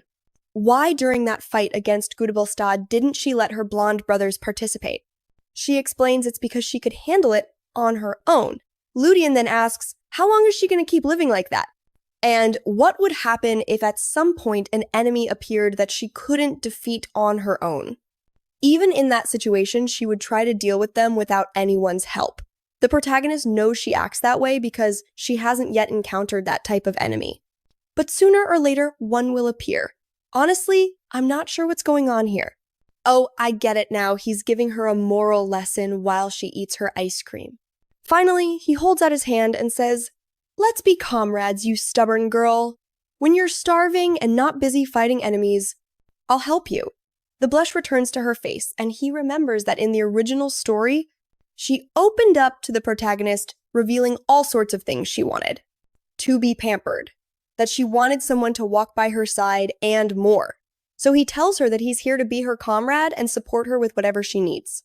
With a trembling hand, she says his words touch her heart. But she didn't want to be his comrade. She wanted to be friends. Friend-zoned. Everyone. All that preparation just for her to ask if they can be friends. Okay, he blushed a little and she looks like a tomato too. Everything starts with friendship, says Ludian. Sooner or later, this will develop and she will ask him to take care of her. Does anyone remember Rebecca? Yeah, she might come back into the story now to stir up some drama between the two. A little competition for our boy Ludian. In the next chapter, she says she was there not so much to seek comfort, but to motivate herself even more. That's because she knows that once she returns home, she'll have to bear all of her responsibilities. Again, at least now she knows she can count on our boy to talk whenever she has a problem. He says, yes, that's what friends are for, but he jokes that he's not sure if he can trust his skills, and she's instantly ready to blow his head off judging by her reaction. But then she relaxes, thinking it's been a while since she's had such a logical conversation. She turns around and says her brothers are looking for her, thanks him, says she had fun today, and waves goodbye. Meanwhile, Ludian wonders how he'll make sure she becomes very strong in the future. In the original story, she only became that strong because she worked alone, but he already has plans for her. While Jeff is now asking for more ice cream, Jeff, starts to realize that this alien girl is a bit strange and asks for another one. That's when Jeff comments that the fate of Ruin was narrowly avoided. Definitely interesting. Immediately, Ludian realizes that this cunning girl knew Maria would have ended up in trouble in the end. But since she said it was narrowly avoided, he wants to know how to make sure those problems never happen. Obviously, Jeff isn't going to tell him. Walking through the city, he's thinking about how he's friends with Maria now and feels very encouraged. Suddenly, the boy blushes out of nowhere. The confident psychologist act, apparently, is over. In the original story, she becomes extremely strong, is rejected by the mages, then ends up falling under the influence of Amadeus, and finally is married off. But this time, he wasn't going to let that happen. Asmodeus, Lady Deer, that guy Eligios, and another demon named Marbus, these are the damned ones hiding in the city who need to be purified. The problem is Amadeus. First of all, she's on the third prince's side and still tries to steal Luciella's position, and she's strong, so he asks Diablo if there's any chance he can beat these people. Diablo replies that in ancient times, those three were already famous and powerful. So, of course, after 1,000 years, they are far above the boy's current level. Even with parts of their authority sealed, they are still extremely strong. Naturally, the stronger our boy gets, the higher his chances will be. He is eager to get stronger and put an end to this woman's plans. Whatever Citri Belstad is plotting, he's going to counter it all. But his expression changes when she appears right in front of him, and next to her, oh great, is Kalin telling our boy to lower his head because Lady Citral is speaking. It's been a long time since Ludian was treated like this. He had almost forgotten what life was like for a poor boy like him. Playing dumb, he asks who that girl is. I've never seen her, never heard of her. She steps forward, showing off her magic orbs, saying she made a mistake in assuming he knew who she was. Her name is Citri Belstad. As bold as ever, the boy claps his hands and says she must be the one with that peculiar connection to the third prince, right? Obviously, she bites her tongue before that, saying they are baseless rumors, while wondering why this guy has the nerve to insult her in front of everyone. But he's gonna keep playing dumb. He's just a common person, so he doesn't have much to lose against her, Kalin. And her friend starts scolding him, telling Ludian to respect her and saying that those rumors are nonsense. But our boy wants to know why Kalin is calling her our Citri, as if she has already taken over the whole group. What worries him is that the demon's communication network might already know about his involvement in all this. She continues by saying she was recently transferred here, and that Kalin is helping her get to know the place. He mentioned Ludian. Kalin keeps teasing him, while Ludian thinks Kalin might actually outrank Citri, acting like a high-ranking noble to impress her. Then, out of nowhere, she shoots him a sly and mischievous look, saying she really enjoyed the stories Kalin told her about how Lord Ludian has done an amazing job conquering the dungeons around the city. That's when he realizes he's in trouble. She knows he was involved in destroying Castley, and trying to cover it up, he awkwardly says that he only helped Lord Eric, the one who actually killed the boss and did all the work, and to prevent Kalin from contradicting him, He says it was thanks to the help of the legendary Kalin that he had the chance to prove his worth. With a story like that, Kalin obviously agrees, saying that yes, he did much more than Lord Ludian. Citri now looks a bit disappointed, wondering if this guy really is nothing special after all. Our boy is playing 4D chess here, but the persistent woman doesn't let up. She takes his hand and says she wants a moment with him to hear every little story about what he's been up to. But he quickly rejects her with an "I'm not in the mood." She's surprised, but he just says he's too busy. Meanwhile, Diablo is enjoying the show. Then Kalin takes her hand and tells her to stop wasting her time with this idiot, that he has a lot to show her. Before she can say anything, the blonde guy drags her away. At least he was useful for that. Ludian notices the troublesome woman is starting to move, and at that moment, Heidi calls him, saying that she can feel one of the fragments he needs, one of her pieces, coming from that woman. This was information Ludian had no clue about. He remembers when Heidi said he would need to collect several pieces and that one of those pieces would make him stronger. He asks which piece it is, and she replies that it's something called the Dorado Part 1. Apparently, it's basically like ChatGPT, because it's the part that contains the most information about the past and stuff like that. Yes, Ludian is relieved that it's not a combat-related piece, which would make dealing with that woman much more complicated.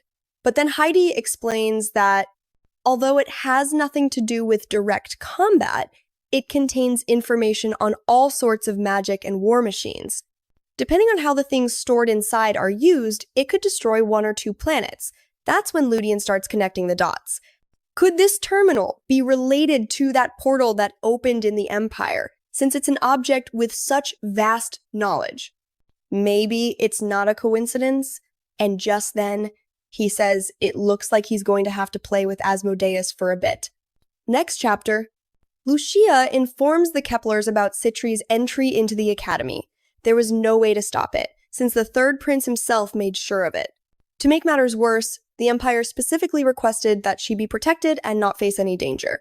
Maria says it's a good thing they didn't ask Luciella to take care of Citri, because that would have been a huge problem. Still, it's obvious this woman is here to cause her harm. Luciella just says that if she wants to try, she can go ahead. That's when Ludian chimes in, saying this is actually a good thing for them. This girl is Good's only adopted daughter, which also makes her the only person currently holding the association together. He had been wondering how he could get close to her when she's always by the prince's side, but this situation is perfect. It's the right time to devour the United Theories Association, a group with over 300 branches across the continent. These people control 20% of the Empire's logistics and possess enormous wealth. Elvin, however, points out 2 problems. First, how could they take down such a large group? Even if the Kepler family and the Delphione family joined forces, they still couldn't come close to the power these people have. Second, if Citra Belstad is really connected to the demons, why would she enter the Academy without a plan? Our boy already knows all this. He's sure she left someone in her place to watch over the Empire, but they need to seize this opportunity. If she came all the way here, it's because they have to adjust their plans, and if they stick to the conventional approach, it won't work. Besides, they probably have some time to prepare. Elvin says probably 2 or 3 months. And surely Good's death disrupted their plans, since right after that happened, she showed up at the Academy within a week. Ludian says that maybe Citri took control of the company. Maria adds that the perfect method for her would be brute force. She probably eliminated everyone to take control. Taking control. Ludian knows that's easy for her. Not only that, but the authority of the models allows her to perform brainwashing. With power like that, organizing a trading company and taking it over is simple. Elvin suggests the plan should be to free those people under her power and turn them into allies, but Ludian says that's not what devouring is about. Besides, what's the point of freeing people who were subordinates? Elvin asks what he means by devour, and Ludian says he intends to swallow the entire Theories Association. Elvin tells him to stop using that choice of words. Just say kill or take down. None of that swallowing or licking. But Ludian keeps saying he wants to devour the Beltron family. Luciella says, that's crazy, you can't do that now that Citri's in town. But Ludian replies that it's exactly because she's adopted. Her inheritance was only granted because Good had no relatives. The moment he handed over souls to the demons, he killed all of his descendants and, of course, with the third prince involved, common people don't stand a chance. But if there are no living relatives, they could just create one. After all, he has the ring that represents the House of the Bell family. The Alphas ask if he really took it from Guzman.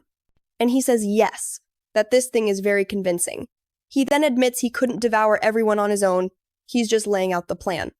Luciella replies that even if he has the symbol of the family head, it's still a huge fraud.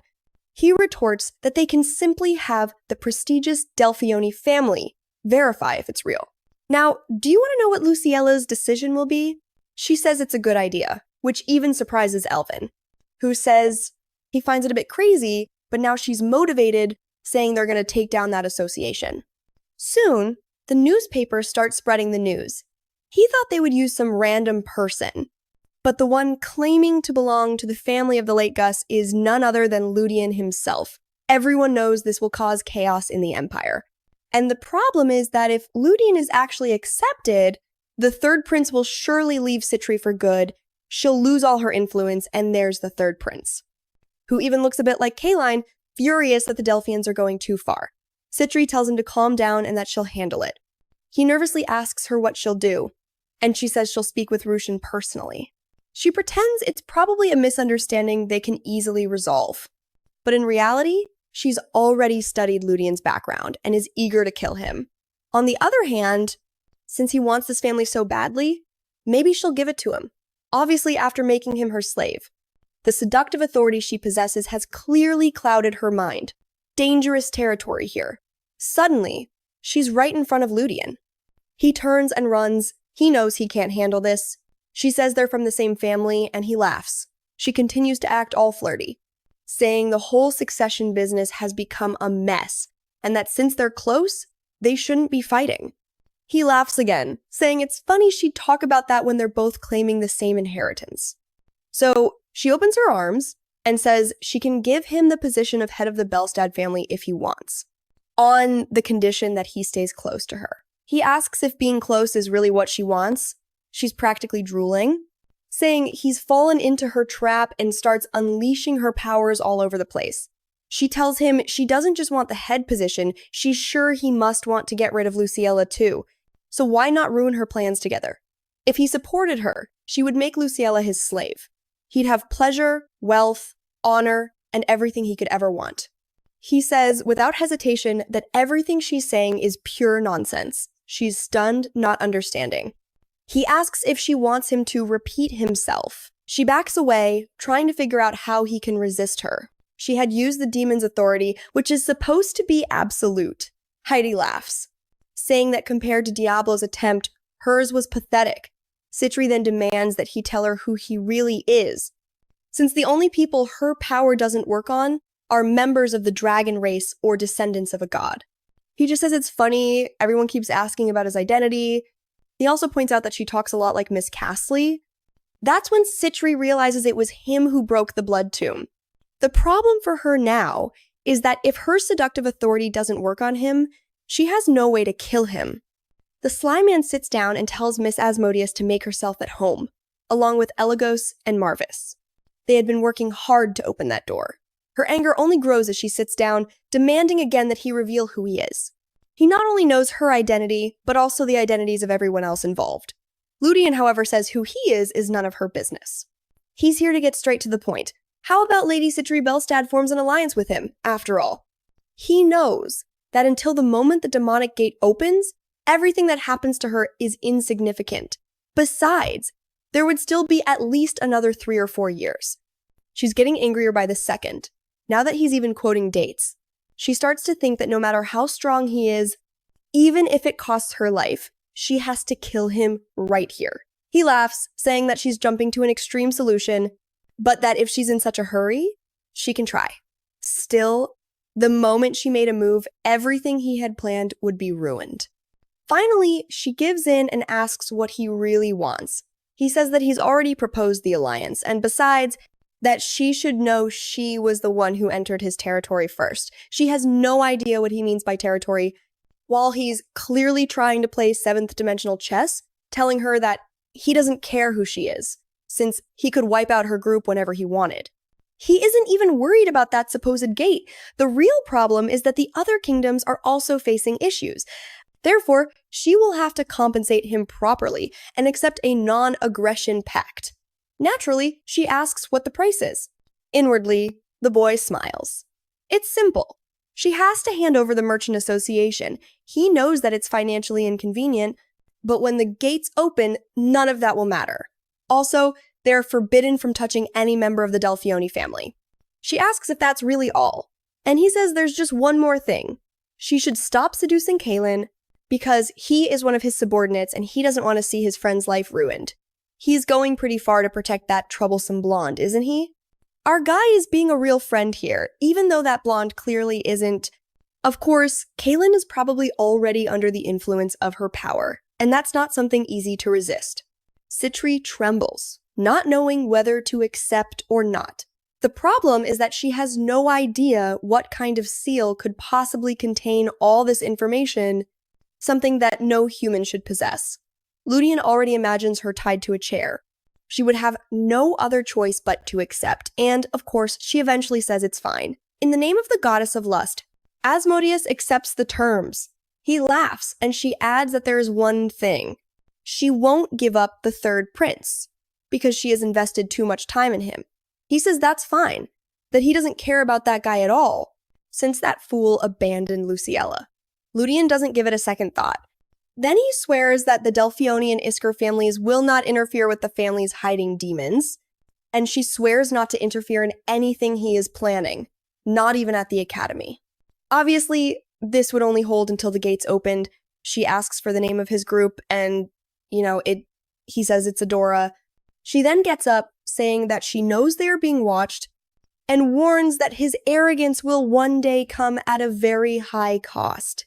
He tells her to stop being so aggressive, and if she were to break this pact, she replies that now that the pact is sealed, he will be the one to suffer even more if he does something like that. He hesitates for a second, and she leans in with that predatory gaze, saying that she looks forward to the day she can torment him for eternity. Then she leaves with her full demonic presence while he thinks that this bluff was worth it. Edie asks if he's really going to respect this non-aggression pact, and of course he says no. Demons and Celestials.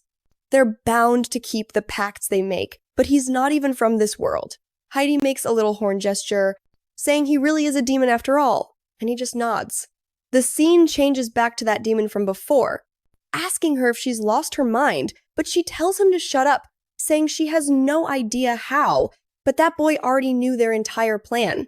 He knew the exact date of the gates opening, and even about Marvis's involvement, taking that into account. They probably also knew about the core, which meant there was nothing they could do anymore. Close your legs, girl, what's with the display? Asmodeus is packing a weapon there, and not exactly a small one. Lorelios is shocked, not by his weapon, but by the fact that Ludian knew everything. She said he was probably connected to some alien race or a god, but the guy doesn't care about any of that. They can't just stand by and let him do whatever he wants, while this troublemaker knows so much about them. They don't even have a clue what his organization Asmodeus really is. However, she's nervous, saying they have no idea of his true power and that if he's much stronger than them, the whole plan will be ruined.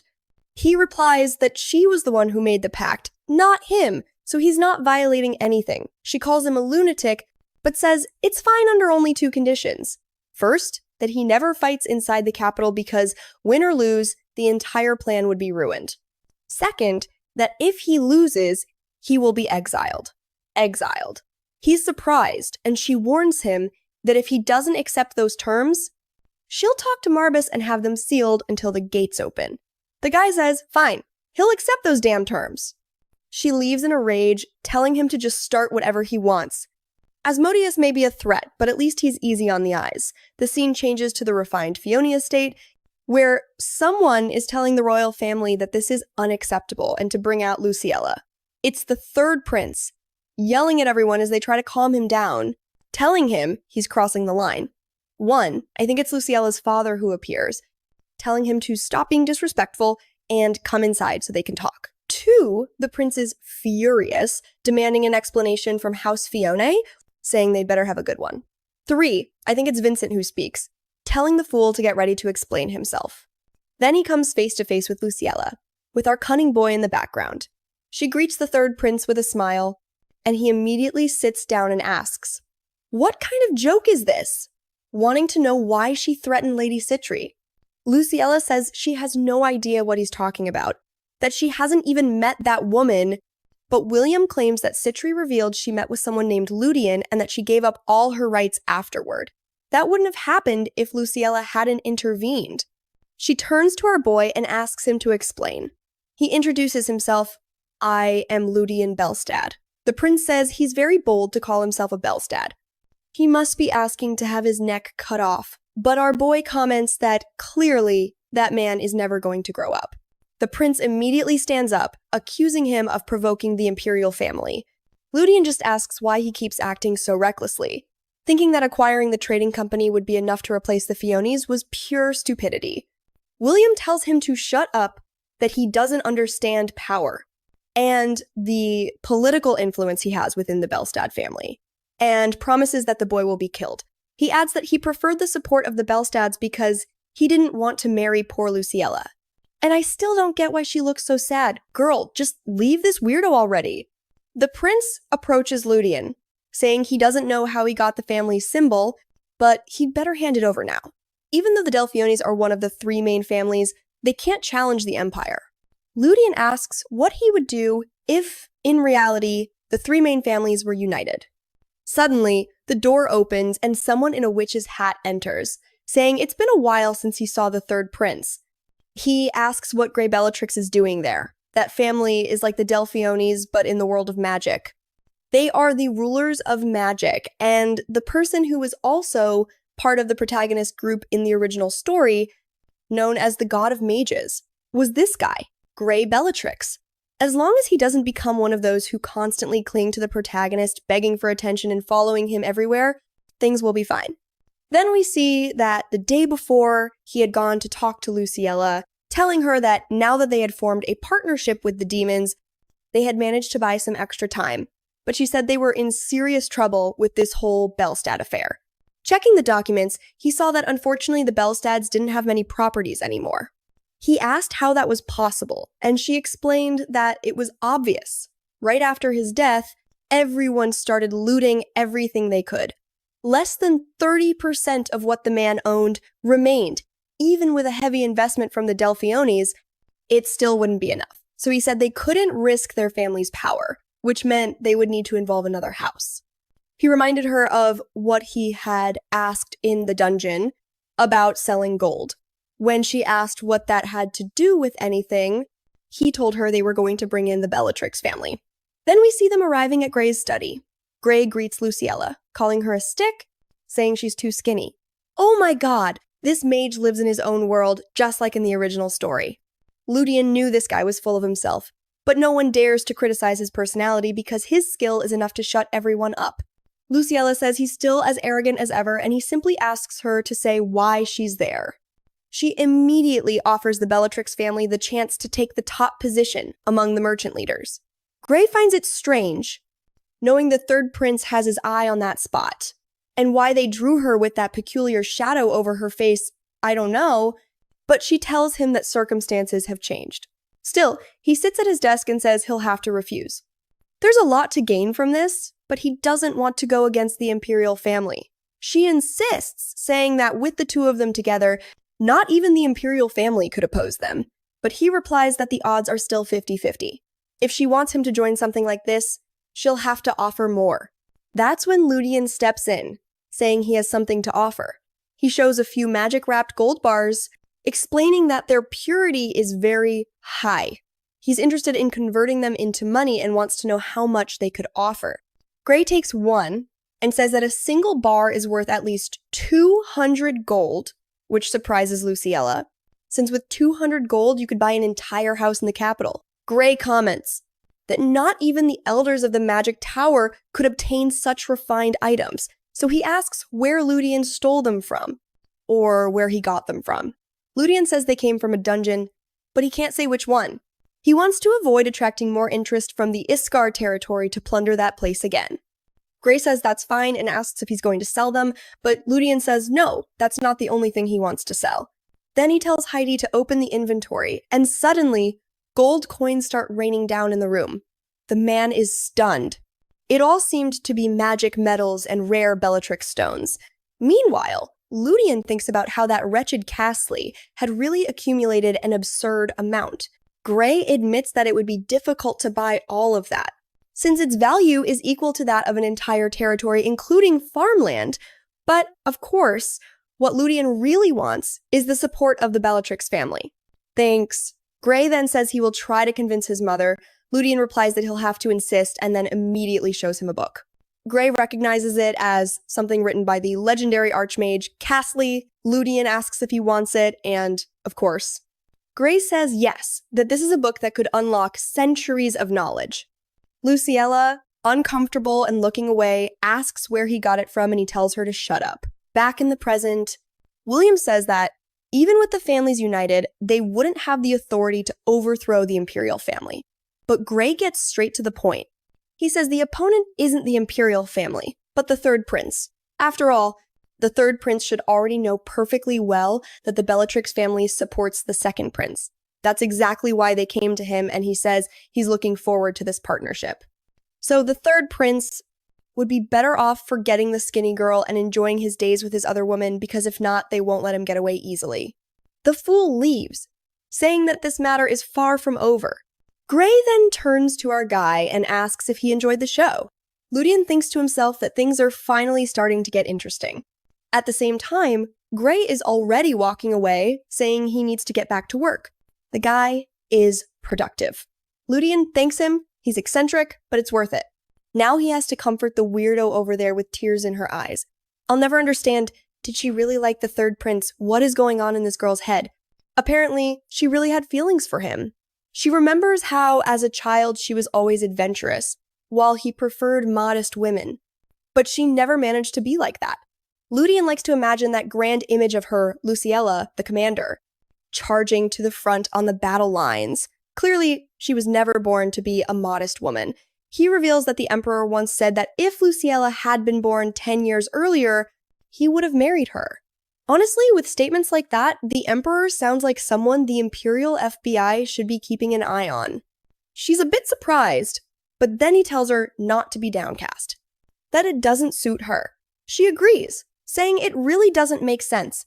He tells her to go slap the prince, which makes her laugh. Our girl is acting a little heartbroken here, isn't she? She's crying over that prince, while Ludian basically tells her, forget the prince, be with me. You're so beautiful. There's not much left for our poor boy here. Or maybe there is. The fool left Rebecca behind to starve in the capital. What a disgrace. On the edge of a village, someone arrives saying he has finally found a high-ranking demon named Iblis of Carabia. Apparently, he's an acquaintance of that Alex and wants to know who did it. The traces of magic had completely disappeared, and he hasn't been able to track anything for a month. But every lead he's followed has brought him here. He knows that if he stays close, he'll eventually find the person he's looking for. Wait a second. He's arriving and it's not in the capital. This is our boy's old village. He wonders why this place, the place that should have been attacked, seems untouched. Besides, he knows that Alex wasn't killed by Keitel, but by an unknown individual. That's strange. An isolated village like this should have been destroyed by the cavalry alone. Something kept this place protected, and he knows that if he confronts the strongest person here, he'll eventually get his answer, and in the blink of an eye, he's behind Marco, who turns around to ask who. The man seems disappointed, questioning if the shorty is really the strongest person here.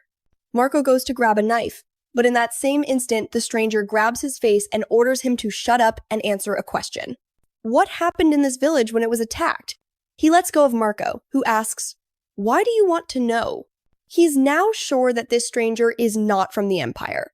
Iblis says that humans really have trouble listening, then says fine and casts magic, declaring that he's no fool. A hand grabs Marco, and Iblis warns him to start talking honestly, or the entire village will disappear before dawn, and since it's just the two of them here, they're going to spend some time together. Marco decides he'd rather die than tell the truth.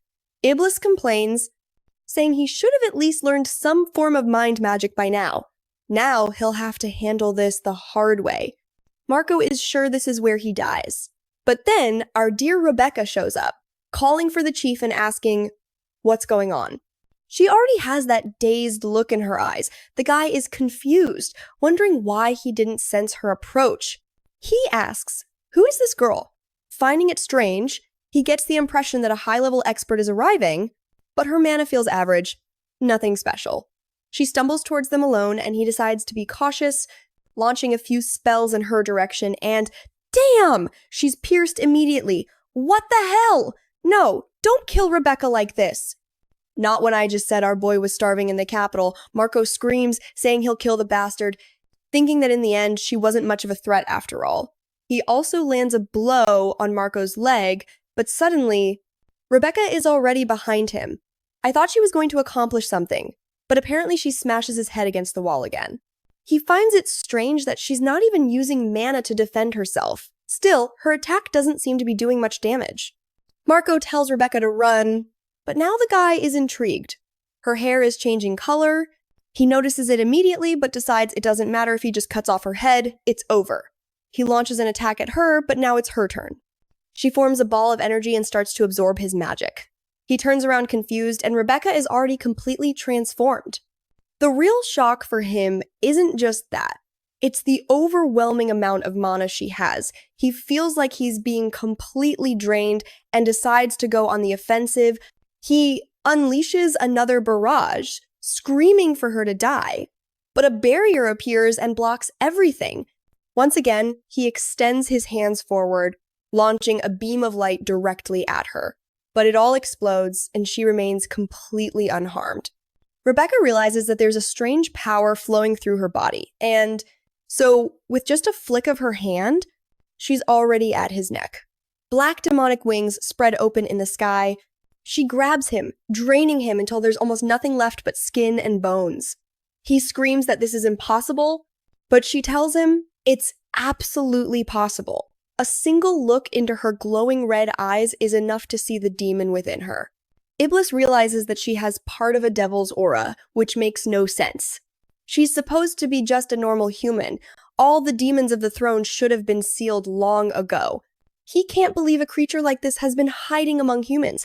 I don't know exactly what happens to him next, but she collapses on the ground, crying and calling for the village chief, saying she broke her promise to Marco.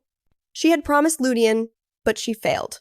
She's screaming, her aura bursting outwards, saying she wants to see him now. Marco is completely confused. What is she talking about, seeing Ludian? He's in the capital. How would she even get there? But she says she can feel exactly where his aura is, and it makes sense. She awakened with the power of the sword. She's going to follow that power straight to him. She apologizes, saying she has to see Ludian. Let's go, Rebecca. Time to fly. Spread those wings, girl. The village chief just says that he'll take care of things here and that she should go. And off she goes. The scene changes to the Belstadt Empire region. In Belstadt, a butler introduces himself as Jester, saying he works for Lady Luciella and will be serving Ludian from now on. Our boy is now a Viscount. He just put on that ring and everything went perfectly. Jester says he will manage the Belstadt family's merchant house. All he asks for are exact records of every transaction. And here comes Gray, the weirdo who said he wouldn't stay with our boy, showing up already red-faced. Get out of here, man! Meanwhile, he's happily surrounded by the trolls with that waifu in the background, drinking from their little bottles. Our boy asks what Gray is doing there, and Gray says his mother sent him with a message. The message is about the legend Ludian knows, Sonia Bluefield Bellatrix, an imposing mage. Gray explains that she didn't seem very enthusiastic, at least not until she saw the items Ludian offered. In his memory, she accepted almost immediately, already eager to see the Imperial family go up in flames. The only problem is that she doesn't know the exact value of that book and wants to talk to Ludian to compensate him properly. That's because these types of books have an extremely high price and are sought after by all the magic academies. No matter how complex a spell is, its foundation is found in books like this. That's why she wants a moment with him after the banquet. Gray then leans in and tells him that if Ludian has any more secrets or incredible items, he should hand them over too. Ludian is about to punch him. Sometime later, he goes to meet Sonia Bluefield herself. She's there, looking totally like a mage, holding a bottle, and saying that if he's really a Viscount, shouldn't they have a better wine than hers? Ludian immediately understands why Gray always looks like a drunk. Sonia congratulates him for becoming so famous in the capital. He's relaxed. Until she suddenly says she'd like to marry Gray off to him. Too bad her son is a man, for God's sake. I already said that the moment that guy showed up, I didn't want him clinging to Ludian. The tipsy woman says that selling off her son wouldn't be a bad idea. It would save her a lot of money, but then she puts the bottle down and says, "There's enough with the jokes, it's time to talk about the book." She asks how much he wants for it. She has already verified its authenticity and knows it's real. A tome full of ancient magical theories is incredibly rare. The problem is that it's so genuine she doesn't even know how to compensate him for it.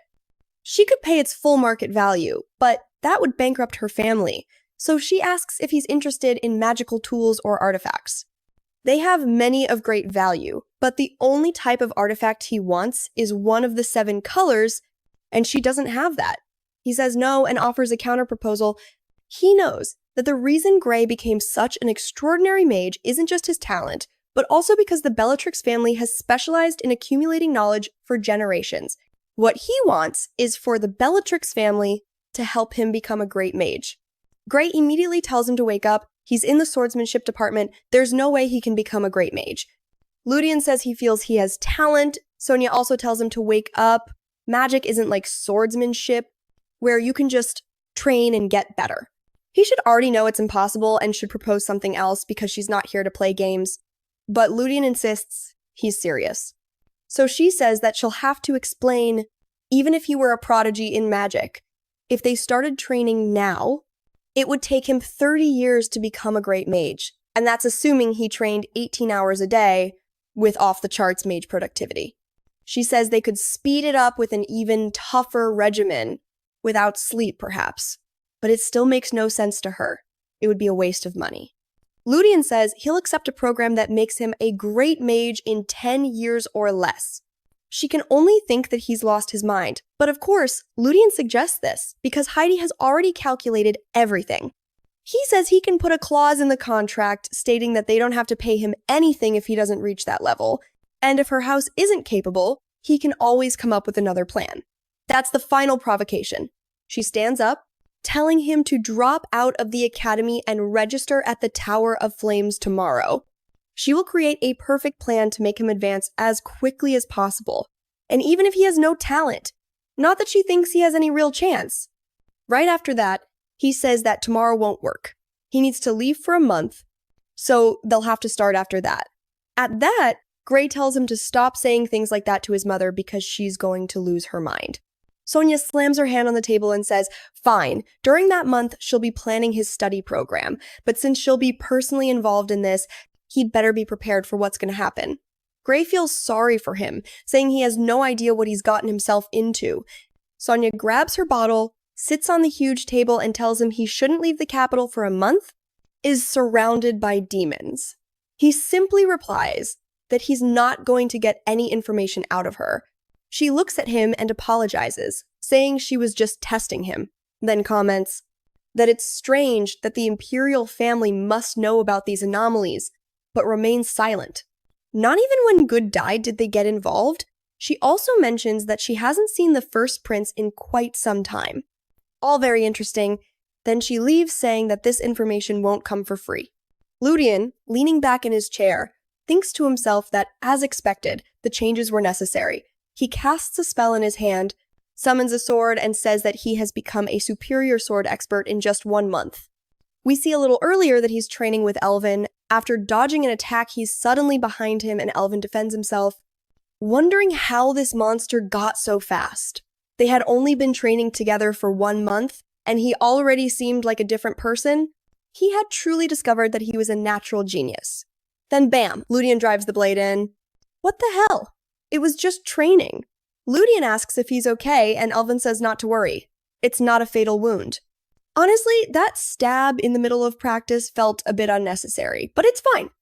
Elvin praises Ludian's progress, but Ludian says he only evolved like this because of his physical condition, though he's sure he's about to reach his limit. Elvin, however, doesn't notice that Ludian has even gotten bigger. This beast is turning into Sung Jin Woo here.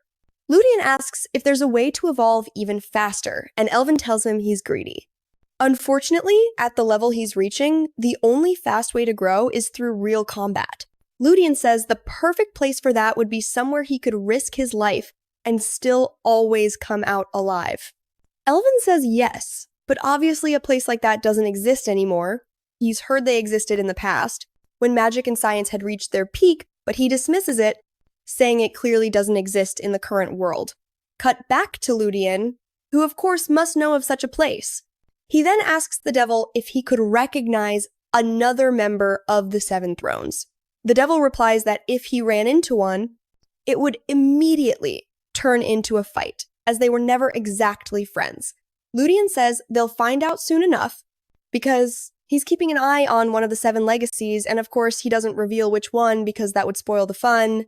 Heidi praises him, saying he's growing extremely fast, but warns him that he might be pushing himself too hard. She tells him to slow down a bit. Obtaining the legacy of the 7 Thrones isn't as easy as he thinks, and he shouldn't be taking such a risk right now. But Ludian says that taking risks is the most important thing. He made that non-aggression pact, but it's only between him and Asmodeus. He knows it won't last long. If he wastes time before launching his attack, he's going to be ambushed. He's absolutely sure of that. And with that, the video ended here. Bros, what did you think of this manipulative little rascal? I hope you liked it. Until the next video, and take care, guys.